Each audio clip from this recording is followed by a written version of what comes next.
तो साइक्लोन जो है, cyclone are rotating mass of air, चक्रवात हवा का घूमता हुआ पिंड है। They are large powerful storm that forms over warm ocean waters with strong winds and heavy rains. बहुत स्ट्रॉन्ग विंड होते हैं, बहुत भयंकर बारिश होती है। ये बड़े शक्तिशाली तूफान होते हैं जो उष्ण महासागरीय जल के ऊपर बनते हैं, जिनमें तेज हवाएं और हेवी रेन्स। बहुत मास ऑफ एयर, चक्रवात हवा का घूमता हुआ पिंड है। They are large powerful storm that forms over warm ocean waters with strong winds and heavy rains. बहुत स्ट्रॉन्ग विंड होते हैं, बहुत भयंकर बारिश होती है। ये बड़े शक्तिशाली तूफान होते हैं जो उष्ण महासागरीय जल के ऊपर बनते हैं, जिनमें तेज हवाएं और भारी बारिश होती है। इतना तो पता है साइक्लोन मतलब काफ़ी भयंकर की तेज बारिश हो रही है, तेज हवाएं हैं, तो ऐसा होता क्यों है वो हम चीज़ें पढ़ेंगे साइक्लोन टॉपिक में। ओके, तो चलिए पढ़ते हैं फॉर्मेशन ऑफ साइक्लोन घर घर घर घर घर घर घर करके। ठीक है, तो cyclones form when warm moist air rises over the ocean. Sir थोड़ा सा पिक्चर समझा रहे हैं अभी सब, बस अभी देख लेते हैं एक बार। ठीक है, बस देख लेते हैं क्या लिखा हुआ है, एटलीस्ट थोड़ा सा कुछ तो समझ में आए कि साइक्लोन हमेशा गर्म हवा में बनते हैं। मॉइस्ट एयर जब राइज करती है, जब गर्म, हमेशा ध्यान रखना जो गर्म हवा होती है उसी की मॉइस्चर होल्डिंग कैपेसिटी ज़्यादा होती है, मैंने आपको कल भी बताया था। वार्म मॉइस्ट एयर सिंपल, और cold dry air, cold air हमेशा ड्राई होगी, वार्म एयर हमेशा मॉइस्ट होगी। वो क्या करेगी, अब जो मॉइस्ट एयर है यानी कि उसमें वाटर वेपर ज़्यादा है, और हमने भी पीछे पढ़ा है कि वाटर वेपर जब ऊपर जाएगा ऊपर जाएगा ऊपर जाएगा, टेम्परेचर कम हो जाएगा, हीट लूज करेगा, तो वो क्या हो जाएगा, कंडेंस हो जाएगा, क्या बना देगा, क्लाउड्स बना देगा। तो इसीलिए साइक्लोन में क्या होती है, बारिश होती है। साइक्लोन में इसी से बारिश होती है। As the air rises it creates low pressure and cooler air rushes to replace it. The earth rotation causes the air to spin and the storm grow stronger. दो अर्थ का रोटेशन भी यहाँ पर, अर्थ का रोटेशन क्या करता है, उसको घुमाता है। अब सारी चीज़ें जरा हम समझते हैं। ठीक है, एक मैं क्या करता हूँ यहाँ पे ब्लैंक स्लाइड क्रिएट करके आपको पहले मैं आपको खुद से समझाता हूँ किस तरीके से सारा काम होता है। देखो, हमेशा जो साइक्लोन बनता है, cyclone is always formed around a low pressure, ये सब लिखा हुआ है। ठीक है, हमेशा एक निम्न दाब के अराउंड ही बनता है साइक्लोन यानी कि चक्रवात। ये लिखा मैंने एलपी मतलब लो प्रेशर, ध्यान से समझना कैसे साइक्लोन बनता है। ये हाई प्रेशर, गिफ्ट जो है बाद में बताएंगे, अभी नहीं, अभी यहाँ पर फोकस करो। ये है हाई प्रेशर, ये है हाई प्रेशर, ये है हाई प्रेशर। अब विंड कैसे चलती है तुम बताओ मुझे। विंड हमेशा चलती है हाई प्रेशर से लो प्रेशर की ओर, यानी कि ऐसे चलेगी। क्यों, क्योंकि सर ये लो प्रेशर है, मतलब यहाँ की हवा गर्म होगी, और हवा जो गर्म होती है वो ऊपर उठेगी, और जब हवा गर्म ऊपर उठ जाएगी तो इस लो प्रेशर को भरने के लिए, इस वैक्यूम को भरने के लिए हाई प्रेशर यहाँ पे रश करेगा। देखो आ गई है, आवाज आ रही तुम लोगों को। ठीक है, तो खैर यहाँ पे फोकस करो। तो हाई प्रेशर से लो प्रेशर की ओर विंड आएगी, इस पर्टिकुलर वैक्यूम को भरने के लिए आएगी विंड। ठीक, अब विंड आ रही होगी आ रही होगी आ रही होगी, लेकिन लेकिन लेकिन आपको ही पता है कॉरियोलिस फोर्स करके एक फोर्स होता है जो हमने कल देखा था कि जो चीज़ों को उसके एक्चुअल डायरेक्शन में जहाँ फेंका जाता है वहाँ पे वो चीज़ नहीं जा पाती है, क्योंकि कॉरियोलिस फोर्स आ जाता है रोल में। कॉरियोलिस फोर्स क्यों आ जाता है रोल में, बिकॉज अर्थ का रोटेशन आ जाता है रोल में, और अर्थ का रोटेशन की वजह से ये कॉरियोलिस फोर्स जनरेट होता है जो चीज़ों को, विंड्स को या फिर वाटर को, वो नदर्न हेमिस्फीयर में कहाँ की ओर डिफ्लेक्ट करता है, बताइए। उत्तरी गोलार्ध में कहाँ की ओर डिफ्लेक्ट करते हैं, सदर्न हेमिस्फीयर में, दक्षिणी गोलार्ध में। और कहाँ पर मैक्सिमम होता है, कहाँ पे जीरो होता है, ये बताओ। जो लोग आराम से बैठ के देख रहे हो ना, एकदम आराम से, आज तो धनतेरस, आज तो एकदम ख्याली पुलाव पड़ा है ना, लग रहे होंगे जी। वॉइस देखो यार इंक्रीज नहीं हो पाएगी, रोज रोज मत बोला करो, इतना ही हो पाएगा। ठीक है, आपने साहब मैक्सिमम कर लो और मेरे साइड से मैक्सिमम है, इससे मैक्सिमम नहीं हो पाएगी। रवि वर्मा अभी मैक्सिमम करवाते हैं। ठीक है, एक बार ब्लॉक करते हैं। ठीक है, हाँ चलो, ठीक, हाँ ओके। राइट, नदर्न हेमिस्फीयर में ये राइट साइड की ओर डिफ्लेक्ट होगी, ठीक, एंड सदर्न हेमिस्फीयर में लेफ्ट की ओर, यानी उत्तरी गोलार्ध में दाएं साइड की ओर और दक्षिणी गोलार्ध में लेफ्ट साइड की ओर ये क्या होगा, विंड हमारा डिफ्लेक्ट होगा। अब ये हम मान लेते हैं कि ये हमारा कौन सा हेमिस्फीयर, मान लो कि ये नदर्न हेमिस्फीयर है। ओके, उत्तरी गोलार्ध है। अब उत्तरी गोलार्ध है तो ये विंड कहाँ की ओर डिफ्लेक्ट करेगी, बताओ मुझे, कहाँ की ओर डिफ्लेक्ट करेगी, राइट की ओर, राइट की ओर, राइट की ओर और राइट की ओर, ऐसे डिफ्लेक्शन होगा, बताओ भाई। राइट की ओर डिफ्लेक्ट हो जाएंगी चीज़ें कि नहीं हो जाएगी, ये विंड राइट की ओर इस तरीके से। तो क्या मैं ये जो पर्पल कलर के एरोज इनको हटा दूं, बिकॉज ये एक्चुअल में तो रहने वाला नहीं है। ये तो होता अगर कॉर्डियस फोर्स ना होता, लेकिन कॉर्डियस फोर्स तो है।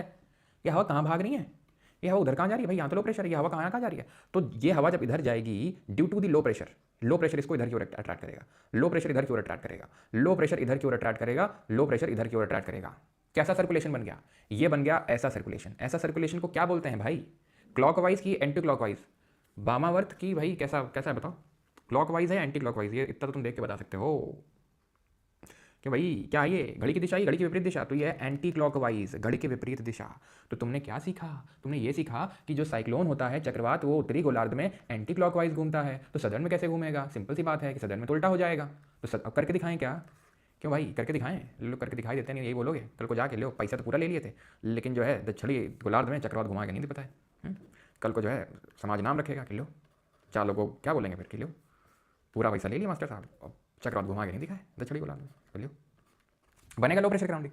अब क्योंकि ये क्या है, क्योंकि ये है आपका सदर्न हेमिस्फीयर, तो चीज़ें यहाँ होंगी लेफ्ट की ओर डिफ्लेक्ट, तो कर देते हैं लेफ्ट की ओर डिफ्लेक्ट। ये है लेफ्ट, इसका लेफ्ट क्या होगा भाई, इसका लेफ्ट होगा ये, इसका लेफ्ट ये, इसका लेफ्ट ये, हटा दूँ इसको, ये, ठीक है।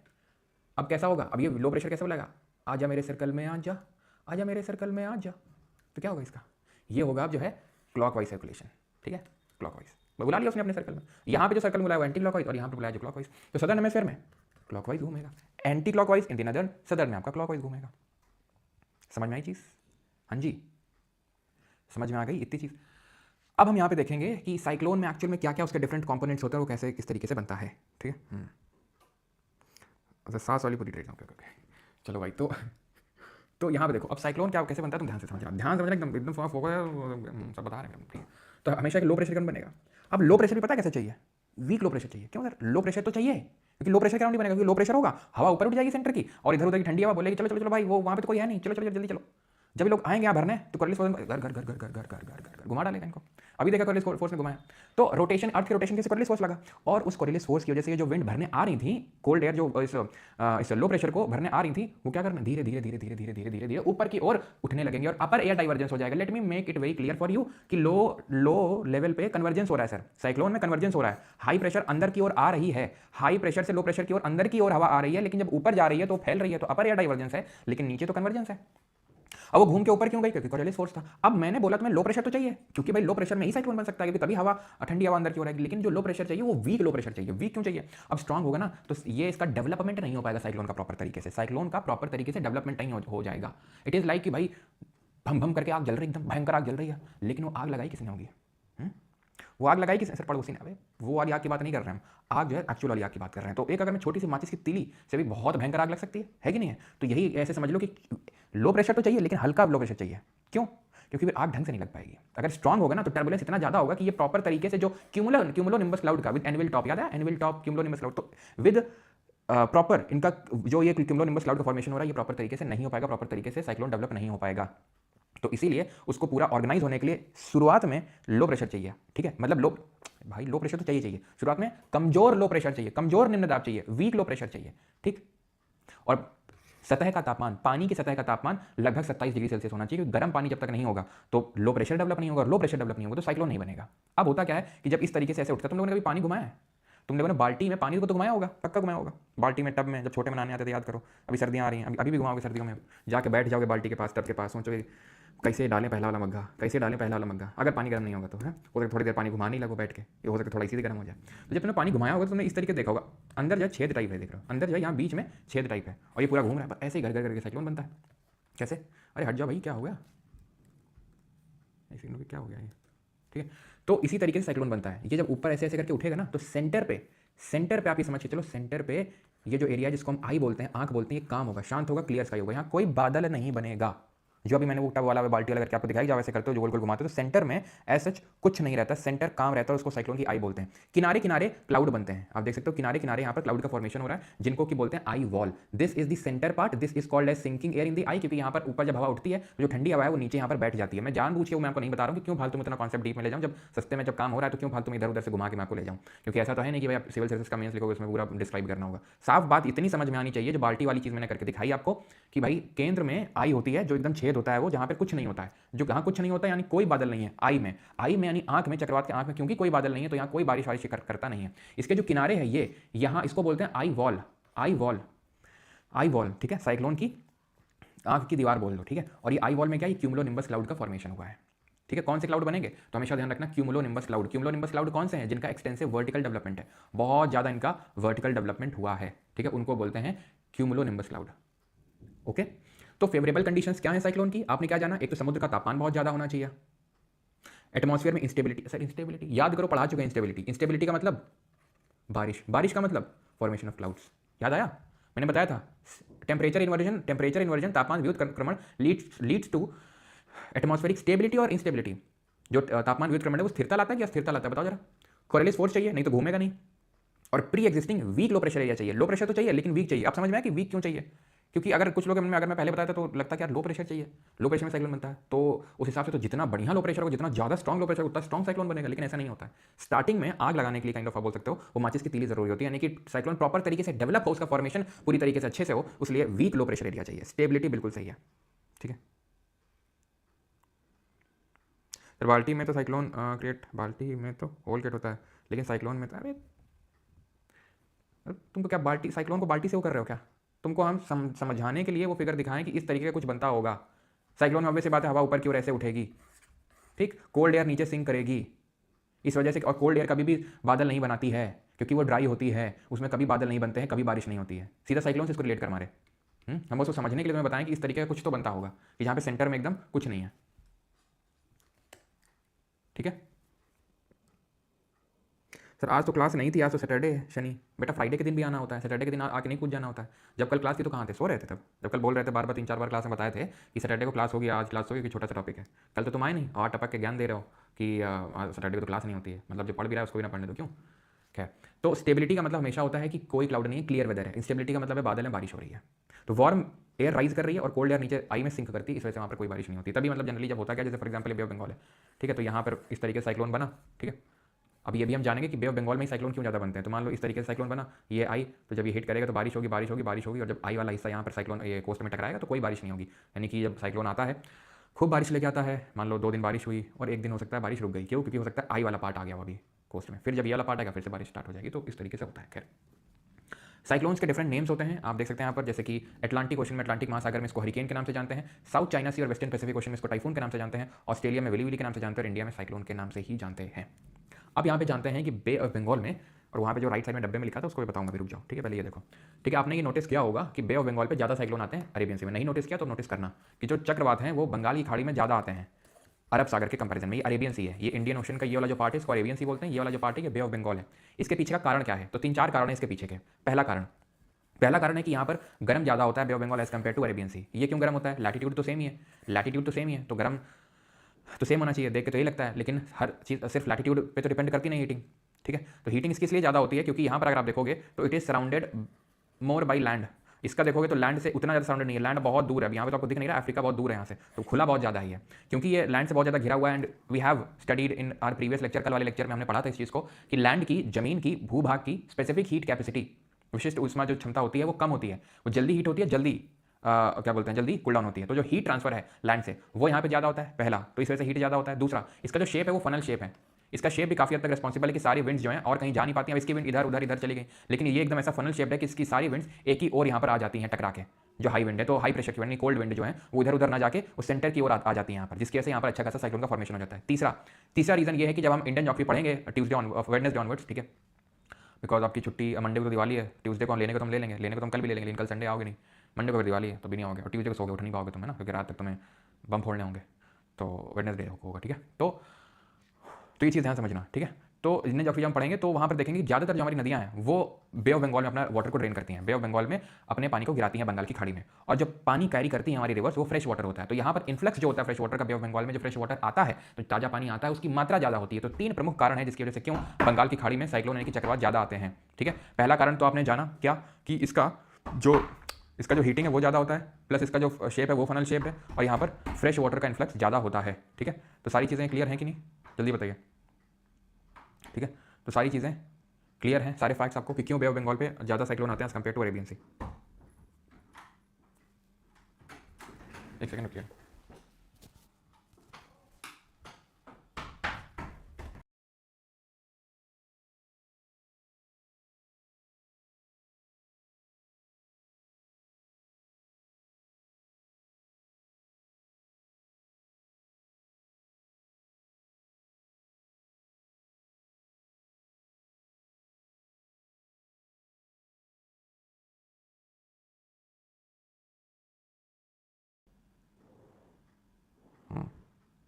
अभी आ रही होगी ना वॉइस।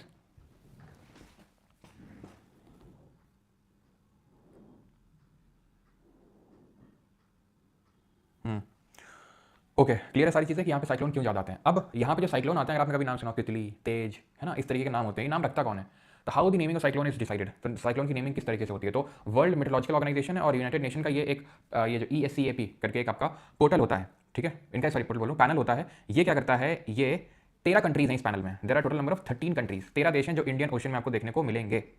कितने, 13 देश। इन 13 देशों में कौन से देश आएंगे, इंडिया हो गया, पाकिस्तान हो गया, बांग्लादेश हो गया, नेपाल भूटान नहीं है, ऑब्वियस बात है, उनको क्या ही लेना देना, वहाँ तो साइक्लोन क्या ही करेगा आके, ठीक है, क्योंकि वो तो कोस्टल है ही नहीं ना। ठीक है, तो 13 कंट्रीज, इसमें ओमान है, यमन है, सऊदी अरब है, मस्कट है, मालदीव्स है, मॉरिशस, तो ये सारे जो देश हैं इंडियन ओशन के 13 देश, 13 कंट्रीज हैं इसमें, किसमें, WMO और ये यूनाइटेड नेशन का, ये जो यूनाइटेड नेशन का economic and social commission economic and social commission for Asian Pacific हो जाएगा ये, ठीक है। तो इसका जो पैनल इसमें 13 देश हैं, हर देश 13 नाम देता है, इन टोटल 169 नेम्स हो जाएंगे और एक एक करके राउंड बाई राउंड करके नेम को रखा जाता है, नाम रखा जाता है।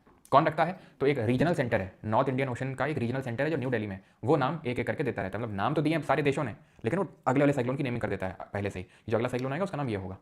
तो साइक्लोन की नेमिंग आप समझ गए, साइक्लोन क्यों आता है ये आप समझ गए। और एक कारण मैंने अभी आपको नहीं बताया कि बे ऑफ बंगाल में साइक्लोन क्यों ज़्यादा आते हैं, वो अभी आपको समझ में आएगा, या तो बता दें, बताओ। चलो बता ही देते हैं अभी। चौथा कारण ये है यहाँ पे साइक्लोन ज़्यादा आने का, क्योंकि ऐसे समझो यहाँ पे, क्योंकि मैप बना नहीं हुआ है तो आपको पता है ये इंडियन ओशन है, यहाँ से इक्वेटर है, राइट। तो इस तरह की कौन सी विंड चलती है बताइए, कौन सी विंड है जो ऐसे चलती हैं, कौन सी विंड है जो इस तरीके से चलती हैं, आप बताओ। इस तरीके से चलती है नॉर्थ ईस्टर्लीज। तो ईस्टर्लीज के प्रभाव में रहते हैं साइक्लोन, जिसकी वजह से ये ईस्ट टू वेस्ट हमेशा मूव करते हैं। कहाँ से कहाँ मूव करते हैं साइक्लोन हमेशा? चक्रवात ईस्ट टू वेस्ट। क्यों करते हैं? क्योंकि यहाँ पर ईस्टर्लीज का प्रभाव रहता है, तो वो उसको इधर की ओर लेके जाते हैं, तो इस वजह से भी यहाँ पे ज़्यादा साइक्लोन आते हैं। और बे ऑफ बंगाल में अगर बात करेंगे तो जो भी साइक्लोन बनेगा, जो भी चक्रवात बनेगा, ठीक है, तो वो ऑब्वियस बात है कि हाँ ठीक है, यहाँ पर ईस्टर्लीज चीर फाड़ के नहीं आ जाएंगी, लेकिन फिर भी जो यहाँ पर भी बनेगा मान लो, तो उसका कुछ ना कुछ तो ईस्टर्लीज का प्रभाव रहेगा, जिसकी वजह से साइक्लोन इधर मूव कर जाएगा। और बाकी तो मैंने आपको कारण बताई है कि क्यों बे ऑफ बंगाल में अरेबियन सी के कंपैरिजन में ज़्यादा साइक्लोन आते हैं। लेकिन ऐसा भी नहीं है कि अरेबियन सी में कभी साइक्लोन बनता ही नहीं है। रिसेंट पास में कुछ ज़्यादा ही साइक्लोन देखने को मिले अरेबियन सी में, वो बे ऑफ बंगाल की बराबरी करने पे आ गया। उसका कारण समझ लो, उसका कारण क्या है कि बे ऑफ बंगाल में अरेबियन सी में, अरब सागर में अब साइक्लोन ज्यादा बनने लगे हैं। तो उसके पहले एक कारण है ग्लोबल वार्मिंग, जिसकी वजह से जो पहले उतनी हीटिंग नहीं होती थी, ग्लोबल वार्मिंग की वजह से अब हीटिंग हो जाती है और उसको लो प्रेशर ही चाहिए, उसको गर्म समुद्र ही चाहिए, जो तापमान चाहिए आपने देखा है, लार्ज सी सरफेस टेम्परेचर चाहिए। कितना लगभग चाहिए? लगभग 27 डिग्री सेल्सियस का टेम्परेचर चाहिए, इतना टेम्परेचर। तो ग्लोबल वार्मिंग कैसे मिल जाता है? दूसरा कारण, जब हम मानसून पढ़ेंगे तो यहाँ पे देखेंगे मानसून विंड कुछ इस तरीके से आती है, जो साउथ ईस्टर्ली विंड होती है। तो ये भी कभी कभी अगर यहाँ पर लो प्रेशर बना तो उसको यहाँ पर ले जाती हैं, और इस वजह से यहाँ पर भी कभी कभी साइक्लोन आ जाते हैं। जनरली तो आपको ओडिशा आंध्रा में साइक्लोन का प्रभाव देखने को मिलेगा, ओडिशा आंध्रा या वेस्ट बंगाल में, लेकिन कभी कभी मुंबई वगैरह, मुंबई या फिर आपका कर्नाटक वगैरह में भी साइक्लोन आ जाते हैं। क्यों आ जाते हैं अभी मैंने आपको बताया, मुंबई हो गया, गुजरात वाला हो गया, क्योंकि यहाँ पर जब भी मानसून आता है तो मानसून की जो हवाएं वो इस तरीके से चलती हैं, तो वो इसको यहाँ पे वेस्टर्न कोस्ट में लेके आ जाती हैं, ठीक है। ओके, सारी चीजें आप समझ गए साइक्लोन को लेके। अब हम पढ़ेंगे टेम्परेट साइक्लोन। जी हाँ, अभी जो हम देख रहे थे वो था ट्रॉपिकल साइक्लोन, मैंने आपको बताया नहीं था, वो हम सिर्फ साइक्लोन मैंने आपको बताया था, लेकिन वो था ट्रॉपिकल और ये टेम्परेट, ठीक है। वो था ट्रॉपिकल, ये है टेम्परेट। अलग कैसे है? बहुत आसान है। ये क्या है? इक्वेटर। ये क्या है? Tropic of Cancer. ये क्या है? Tropic of Capricorn. तो जो साइक्लोन ट्रॉपिकल रीजन में बन रहा है तो उसको बोल देंगे ट्रॉपिकल साइक्लोन, और जो साइक्लोन टेम्परेट रीजन में बन रहा है उसको बोल देंगे टेम्परेट साइक्लोन। सिंपल। ये है आपका टेम्परेट रीजन, ग्रीन वाला, ये है टेम्परेट रीजन। आप समझ में आ रहा है कि क्यों पहले की क्लासेस इंपॉर्टेंट है और सारी क्लासेस आपको एकदम कंटिन्यूएशन में देखना चाहिए, नहीं तो आगे क्लास समझ नहीं आएगी। अगर आपको नहीं पता है ये जो ट्रॉपिकल जोन, टेम्परेट जोन, तो आपको नहीं समझ में आएगा, ठीक है। क्लियर? साउथ ईस्ट और south west, no no no no. अच्छा, मैंने यहाँ पे साउथ ईस्ट बोल दिया तो काफी लोग साउथ वेस्ट लग रहा है। No, these are south east winds. South east trade winds हैं। अब किस तरीके से साउथ वेस्ट में कन्वर्ट हो जाती हैं, क्यों डायरेक्शन रिवर्स करती है, मानसून में पढ़ाऊंगा अभी, ठीक है। यहाँ का टॉपिक नहीं है ये, बस इतना समझ लो कि मानसून की जो हवाएं वो इस तरीके से आती हैं, जो एक्चुअल में साउथ ईस्ट ट्रेड विंड होती हैं, ठीक है। और इसकी वजह से वो यहाँ के साइक्लोन को यहाँ पर उठा के रख देती हैं। वो आपने बहुत सही पॉइंट मतलब वो पकड़ा कि हाँ ये तो साउथ वेस्ट से आ रही है, और विंड का नाम जो है उसके पॉइंट ऑफ ओरिजिन पे पड़ता है, जहाँ से वो आ रही है, ना कि जहाँ को वो जा रही है। लेकिन एक्चुअल में आपकी देखो मैं किस तरह से ड्रॉ किया, मैंने इस तरीके से ड्रॉ किया, यानी एक तरह से ये यहाँ से आ रही होंगी, फिर इन्होंने अपना डायरेक्शन चेंज किया है, तो वो मैं मानसून में पढ़ाऊंगा आपको, ठीक है। तो चलो ये चीज़ समझ में आई कि अभी जो पढ़ रहे थे साइक्लोन वो कहाँ आ रहा था, ट्रॉपिकल रीजन में। अब जो पढ़ रहे हैं वो आएगा टेम्परेट रीजन में। हाँ, तो इसमें क्या पढ़ने की जरूरत है? पढ़ने की इसलिए जरूरत है क्योंकि यहाँ पे जो ट्रॉपिकल साइक्लोन बन रहा था वो अलग कारणों की वजह से बन रहा था, और यहाँ जो बनेगा वो अलग कारणों की वजह से बनेगा, लेकिन लो प्रेशर के अराउंड ही। समझ में आई चीज? बनेगा लो प्रेशर के अराउंड ही, निम्न दाब के अराउंड ही। अब वहां पे देखो साइक्लोन की पिक्चर क्या थी, ये थी साइक्लोन की पिक्चर, थी, घूम रहा था इस तरीके से घर घर घर घर घर कर करके। लेकिन जो आपका टेम्परेट साइक्लोन है वो ऐसे घर घर घर करके नहीं घूमता, आप देखो, ठीक है। पता नहीं कुछ तो है ऐसा करके, देख रहे हो, ये ऐसे घूमा, ये ऐसे आया, कुछ तो ऐसा ना अजीब टाइप का घूम, नहीं आपको ऐसा तो नहीं बना ना, कुछ ऐसा ऐसा करके, कुछ तो ऐसे करके घूम रहा है। तो होता क्या है, ये जो लिखा हुआ है ना उसको मत पढ़ना, नहीं कंफ्यूज हो जाओगे। जितना भी बता रहे हैं उतना बस देखना सुनना, समझ में आ जाएगा। देखो होता क्या है कि हमने कल के लेक्चर में पढ़ा था, अब जिन्होंने कल का नहीं लिया होगा उनको दिक्कत होगी। मेन होने तो अच्छी चीज़ है ना, दिक्कत हो रही है तो कंसिस्टेंट रहने का मोटिवेशन भी तो ऐसे ही आएगा। तो ये क्या है, कौन सी विंड है? ये ईस्टर्लीज है, हम इनसे कोई लेन देना नहीं है। तो फिर इसके ऊपर कौन सी विंड चल रही थी? ये विंड राइज करी थी, यहाँ पर सबसाइड करी थी, हॉर्स लैटिट्यूड, सब ट्रॉपिकल जोन, उपोष्ण कटिबंध। यहाँ से क्या क्रिएट हुआ था, यहाँ क्योंकि विंड सबसाइड करी थी तो हाई प्रेशर बना, क्योंकि हवा नीचे की ओर दबी है, और दबी है तो दबाएगी तो हाई प्रेशर। पोल से कैसी हवा चली थी, ठंडी चली थी, और यहाँ राइज कर गई थी 60 डिग्रीज के, यहाँ पर राइज करी थी कि नहीं 60 डिग्रीज पे। इसको क्या बोला था? इसको बोला था सब पोलार लो, बोला था कि नहीं? ये था सब ट्रॉपिकल हाई और ये था सब पोलार लो,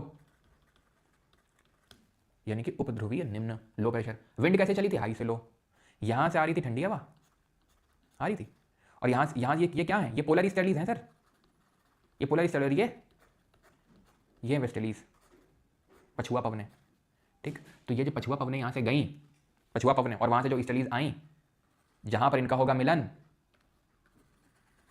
वहां पे फॉर्मेशन होगा ट्रॉपिकल साइक्लोन का, शीतोष्ण चक्रवात का।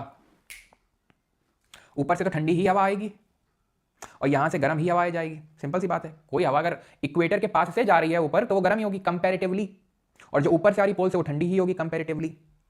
और जहां दोनों का होगा मिलन, वहां बजेगा गाना क्या, अभी वहां मिलन आधा अधूरा है। तो मिलन आधा अधूरा जब पूरा होगा तो उसको बोलते हैं frontogenesis, and this is the cause of formation of temperate cyclone. मतलब फ्रंटोजेनेसिस की वजह से टेम्परेट साइक्लोन बनते हैं। फ्रंटोजेनेसिस का मतलब है फ्रंट का फॉर्मेशन, फ्रंट का मतलब होता है वाताग्र हिंदी में। वाताग्र कब बनता है, जब ठंडी और गर्म हवा, दो air masses of different nature meet each other. It is like कि अगर मैं बोल दूं ये गर्म हवा है, एयर मास क्या होता है सर, व्हाट इज एयर मास, तो ये सतह गर्म है तो यहाँ की हवा गर्म होगी तो it is warm air mass. ठीक है, यहाँ की सतह पूरी तरीके से ठंडी है तो ये कोल्ड एयर मास हो जाएगा। तो ये वार्म एयर है, यहाँ से वार्म एयर आई, क्या होगा, कुछ नहीं, गले मिल जाएंगे सब, क्योंकि सेम ट्राइब के लोग हैं। यहाँ से ठंडी हवाई, यहाँ से ठंडी हवाई, क्या होगा, मिलन हो जाएगा। ठीक है, आपस में सब मिल जाएंगे, आओ भाई आ जाओ सब एक दूसरे को फिट कर दो आके, कोई दिक्कत नहीं। दिक्कत तो तब होती है जब गर्म हवा आती है और ठंडी हवा आती है। हवाज of different nature, airs of different nature, air mass of different nature. What is air mass भाई, एयर मास का मतलब क्या है भाई, ये तो गर्म हवा है तो ठंडी हवा, या तो वार्म एयर मास है तो कोल्ड एयर मास। जब दोनों मिलेंगे तो यानी कि air of same property, cold air, air of same property warm air, जब दोनों का मिलन होगा तो लड़ाई होगी। और बीच में बनेगा वाताग्र, हिंदी में बोलते हैं, हिंदी में वाताग्र और इंग्लिश में फ्रंट। और ये फ्रंट बनने के प्रोसेस को फ्रंटोजेनेसिस बोलते हैं। किसी चीज़ का जब कोई चीज़ बनती है, जन्मती है, तो उसको जेनेसिस बोलते हैं। जब वो चीज़ खत्म होती है तो लिसिस बोलते हैं, फ्रंटोलिसिस। जब ये फ्रंट खत्म हो जाएगा, जब लड़ाई खत्म हो जाएगी। अच्छा, इस लड़ाई में जीतता कौन है, इस लड़ाई में जीतता कौन है, तो इसमें जीत और हार का तो नहीं पता, लेकिन हाँ ये जरूर होता है कि जो ठंडी हवा है इसको उठा के फेंक देती है, तो मतलब जीत ठंडी हवा की हो रही है। कोल्ड एयर जो होता है वो इसको ऊपर उठा के फेंक देगा ऊपर, ऐसा, हाँ ऐसा। क्योंकि गर्म हवा हमेशा ऊपर जाएगी और ठंडी हवा हमेशा नीचे रहेगी। ये विधि का विधान है, रीति का रिवाज है। ठीक है, तो इस चीज़ को ध्यान रखना, यही विधि का विधान है, यही रीति का रिवाज है, यही धन का तेरस है। ठीक है, और यही रक्षा का बंधन है। तो ध्यान रखना, कोल्ड एयर आएगी, यहाँ से वार्म एयर आएगी और वार्म एयर को ऊपर राइज करना ही पड़ेगा। अब बस तुम लिखा उसमें उस पर मत फोकस करना जो लिखा हुआ है, बस तुम कहानी सुनो ये। और अगर इतने भी समझ में ना आ रहे तो थोड़ा सी देर से थोड़ा जो है नहा धोल के आओ, क्योंकि अगर इससे ज़्यादा मैं डीप बोल लो या फिर ढंग से नहीं समझा पाऊंगा। तो कोल्ड एयर आई, वार्म एयर आई, दोनों मिले कहाँ पे, देख लो, दोनों कहाँ मिल रहे हैं, दोनों कहाँ मिल रहे हैं, क्या लैटिट्यूड है ये लैटिट्यूड है 50 के आसपास, 50-60 के आसपास का। तो यही बनता है टेम्परेट साइक्लोन 50-60 के आसपास। ठीक है, एक ये ऐसा नहीं कि एकदम 60 पे जाके बनेगा, एकदम 55 पे जाके बनेगा, नहीं, इट इज नैरो बेल्ट। 40 से लेके आप मान लो 60 के बीच में यहाँ बनता है, 40 से 60 के बीच में। और जब क्वेश्चन आता है तो वहाँ पे और ब्रॉड बेल्ट दे देते हैं, 35 से 65 दे देते हैं वो, 35 से 65, 35 to 65। तो क्या ये लाइन समझ में नहीं आ गई तुमको कि मिड लैटिट्यूड साइक्लोन और टेम्परेट साइक्लोन और extra tropical cyclone occur due to frontogenesis, and frontogenesis involve convergence of two distinct air masses, frontolysis involving overriding. समझ में आ गया फ्रंटोलिसिस क्या है और ये कहाँ बन रहे हैं। अब जो फ्रंट है वो सर 4 तरीके के बनते हैं। 4 तरीके से बनेंगे। हवा जो है गर्म, ये ठंडी हवा बैठी हुई है, ठंडी हवा बैठी हुई है, आराम सो रही है, वार्म एयर आई, आज देख लूँगा, आज जो है आज इसको देखता हूँ आज कैसे क्या करती है, ठंडी हवा भारी है, ए चल ऊपर चल ऊपर चल चल चल चल चल ऊपर चल चल। भाई भाव ही नहीं दिया इसने, इतनी भारी थी, बड़ी बड़ी गुस्से में आई थी वार्म एयर जो है बड़ी, या तो ऐसे तुम समझो, ठीक है, कि वार्म एयर जो है बड़ी गुस्से में आई। क्यों गुस्से में आई थी, क्योंकि जब ये आसानी से बैठी थी वार्म एयर तो कोल्ड एयर आई और इसको एकदम उठा के फेंक दिया ऊपर, कोल्ड एयर उठा के फेंक दिया ऊपर, उठा के फेंक दिया ऊपर एकदम, क्योंकि ये वैसे ही हल्की है और ये भारी है, तो ऑब्वियस सी बात है भारी हमेशा हल्के को ऊपर उठा के फेंक देगा, फेंक दिया। अब वार्म एयर गुस्से में कि भाई हम भी बदला तो लेंगे, बदला तो लिया जाएगा भाई। देखो, तो जब कोल्ड एयर देखा शांत बैठी हुई तो वार्म एयर गई, हाथ उठ नहीं रहा भाई, उठ नहीं रहा, ले खुद उठ गए, क्योंकि तुम्हें तो पता है रीति का रिवाज क्या है और विधि का विधान क्या है कि वार्म एयर ही राइज करेगी और कोल्ड एयर ही सिंक करेगी। ठीक है, यानी कि सास को बहू के आगे झुकना पड़ेगा, यानी कि कोल्ड एयर को वार्म एयर के या फिर वार्म एयर को कोल्ड एयर के ऊपर ही जाना होगा, ये विधि का विधान है। समझ आई चीज़। हाँ, लड़कियां फ्रंट हो गई क्या, क्यों, तो ये जो है फ्रंट जहाँ पे कोल्ड एयर आ रही वार्म के पास दैट इज कोल्ड फ्रंट, जहाँ पे वार्म एयर आ रही कोल्ड के पास दैट इज वार्म फ्रंट। तो जो चल के आ रहा है दैट इज कॉल्ड एज उसके नाम का फ्रंट। जैसे ठंडी हवा चल के आ रही थी तो कोल्ड फ्रंट, वार्म आ रही है तो वार्म फ्रंट। ठीक, क्लियर है यहाँ तक, ये दोनों समझ में आया कि नहीं आया, पहले बता। हाँ, ये तो लेटेस्ट न्यूज़ है। हाँ, उल्टा बोल दिया, अच्छा, नहीं उल्टा नहीं बोले, आज के हिसाब से यही सीधा है, पहले होता था उल्टा, आज यही सीधा है। बेटा मम्मी लोगों से अपने तुम ये बोलो, मम्मी लोग जो है अभी सब्सक्राइब कर देंगे पर हमारे को सच बता रहे हैं। ठीक है, अगर तुम्हारी मम्मी अगर सास बन गई है तो फिर तुरंत सब्सक्राइब करेंगे अभी, हाँ सच बता रहे हैं, तुरंत बोलेंगे परमार सर को बुलाओ दिवाली पे स्पेशल जो है दामाद वाला ट्रीटमेंट उठेगा। ठीक है, इतनी सत्य बात बोलने के लिए। खैर, तो ये चीज़ समझ में आ गई। अब तीसरे तरीके का फ्रंट होता है दैट इज स्टेशनरी फ्रंट। ठीक है, स्टेशनरी फ्रंट वो फ्रंट है जहाँ पे दोनों ही आराम से आ रहे हैं, मतलब एक तरह से दोनों आके रुक गए हैं, कोई मूव करने के लिए तैयार ही नहीं। No doubt sir warm air को राइज करना पड़ेगा, लेकिन यहाँ क्या था, यहाँ कोल्ड एयर उठा के फेंक दिया था इसने, एकदम वर्टिकल डेवलपमेंट हो गया था, तो कौन सा क्लाउड बनेगा बताओ। अगर एकदम से वर्टिकल डेवलपमेंट हो गया तो कौन सा क्लाउड बनेगा। यहाँ पे क्या है, यहाँ पे ये आई और धीरे धीरे राइज कर गया।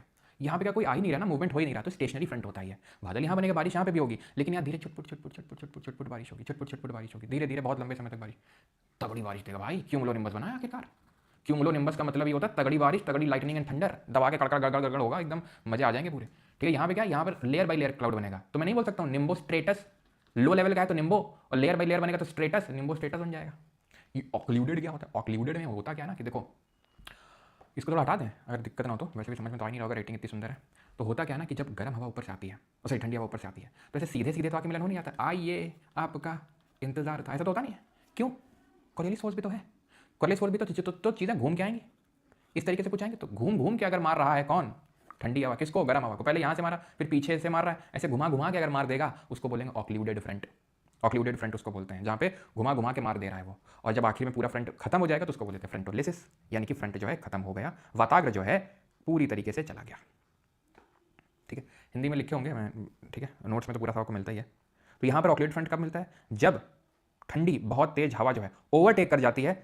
अब आपको क्योंकि लग सकता है कि सर यहाँ पर कोल्ड फ्रंट में तो ठंडी हवा आ रही थी और वार्म को उठा रही थी, बिल्कुल, लेकिन होता यह है कि आप ऐसे समझो तुम कि ऐसे नहीं है कि बस कोल्ड एयर आई वार्म को उठा दिया, वो घुमा घुमा के मार देती है। ये बहुत सिंपल तरह का फ्रंट है, कोल्ड एयर वार्म को उठा दिया, लेकिन एक्चुअल में क्या होता है, वार्म एयर जब घूमती है, क्योंकि कॉर्डियलिस फोर्स की वजह से इनका घुमा होता है, तो जब ये पूरी तरीके से घूमेगी, दैट इज ये ओवरटेक कर जाएगी धीरे धीरे चारों तरफ से स्लो जो वार्म एयर है, और धीरे धीरे पूरी हवा को आसपास की उठा देगी, तो बन जाता है ऑक्लूडेड फ्रंट। तो मैं बोल सकता हूँ कि कोल्ड फ्रंट या वार्म फ्रंट शुरुआत है, ये तो बस शुरुआत है, अंत जाके होता है ऑक्लूडेड फ्रंट में, जब घुमा घुमा के पूरी मार पड़ती है उसको।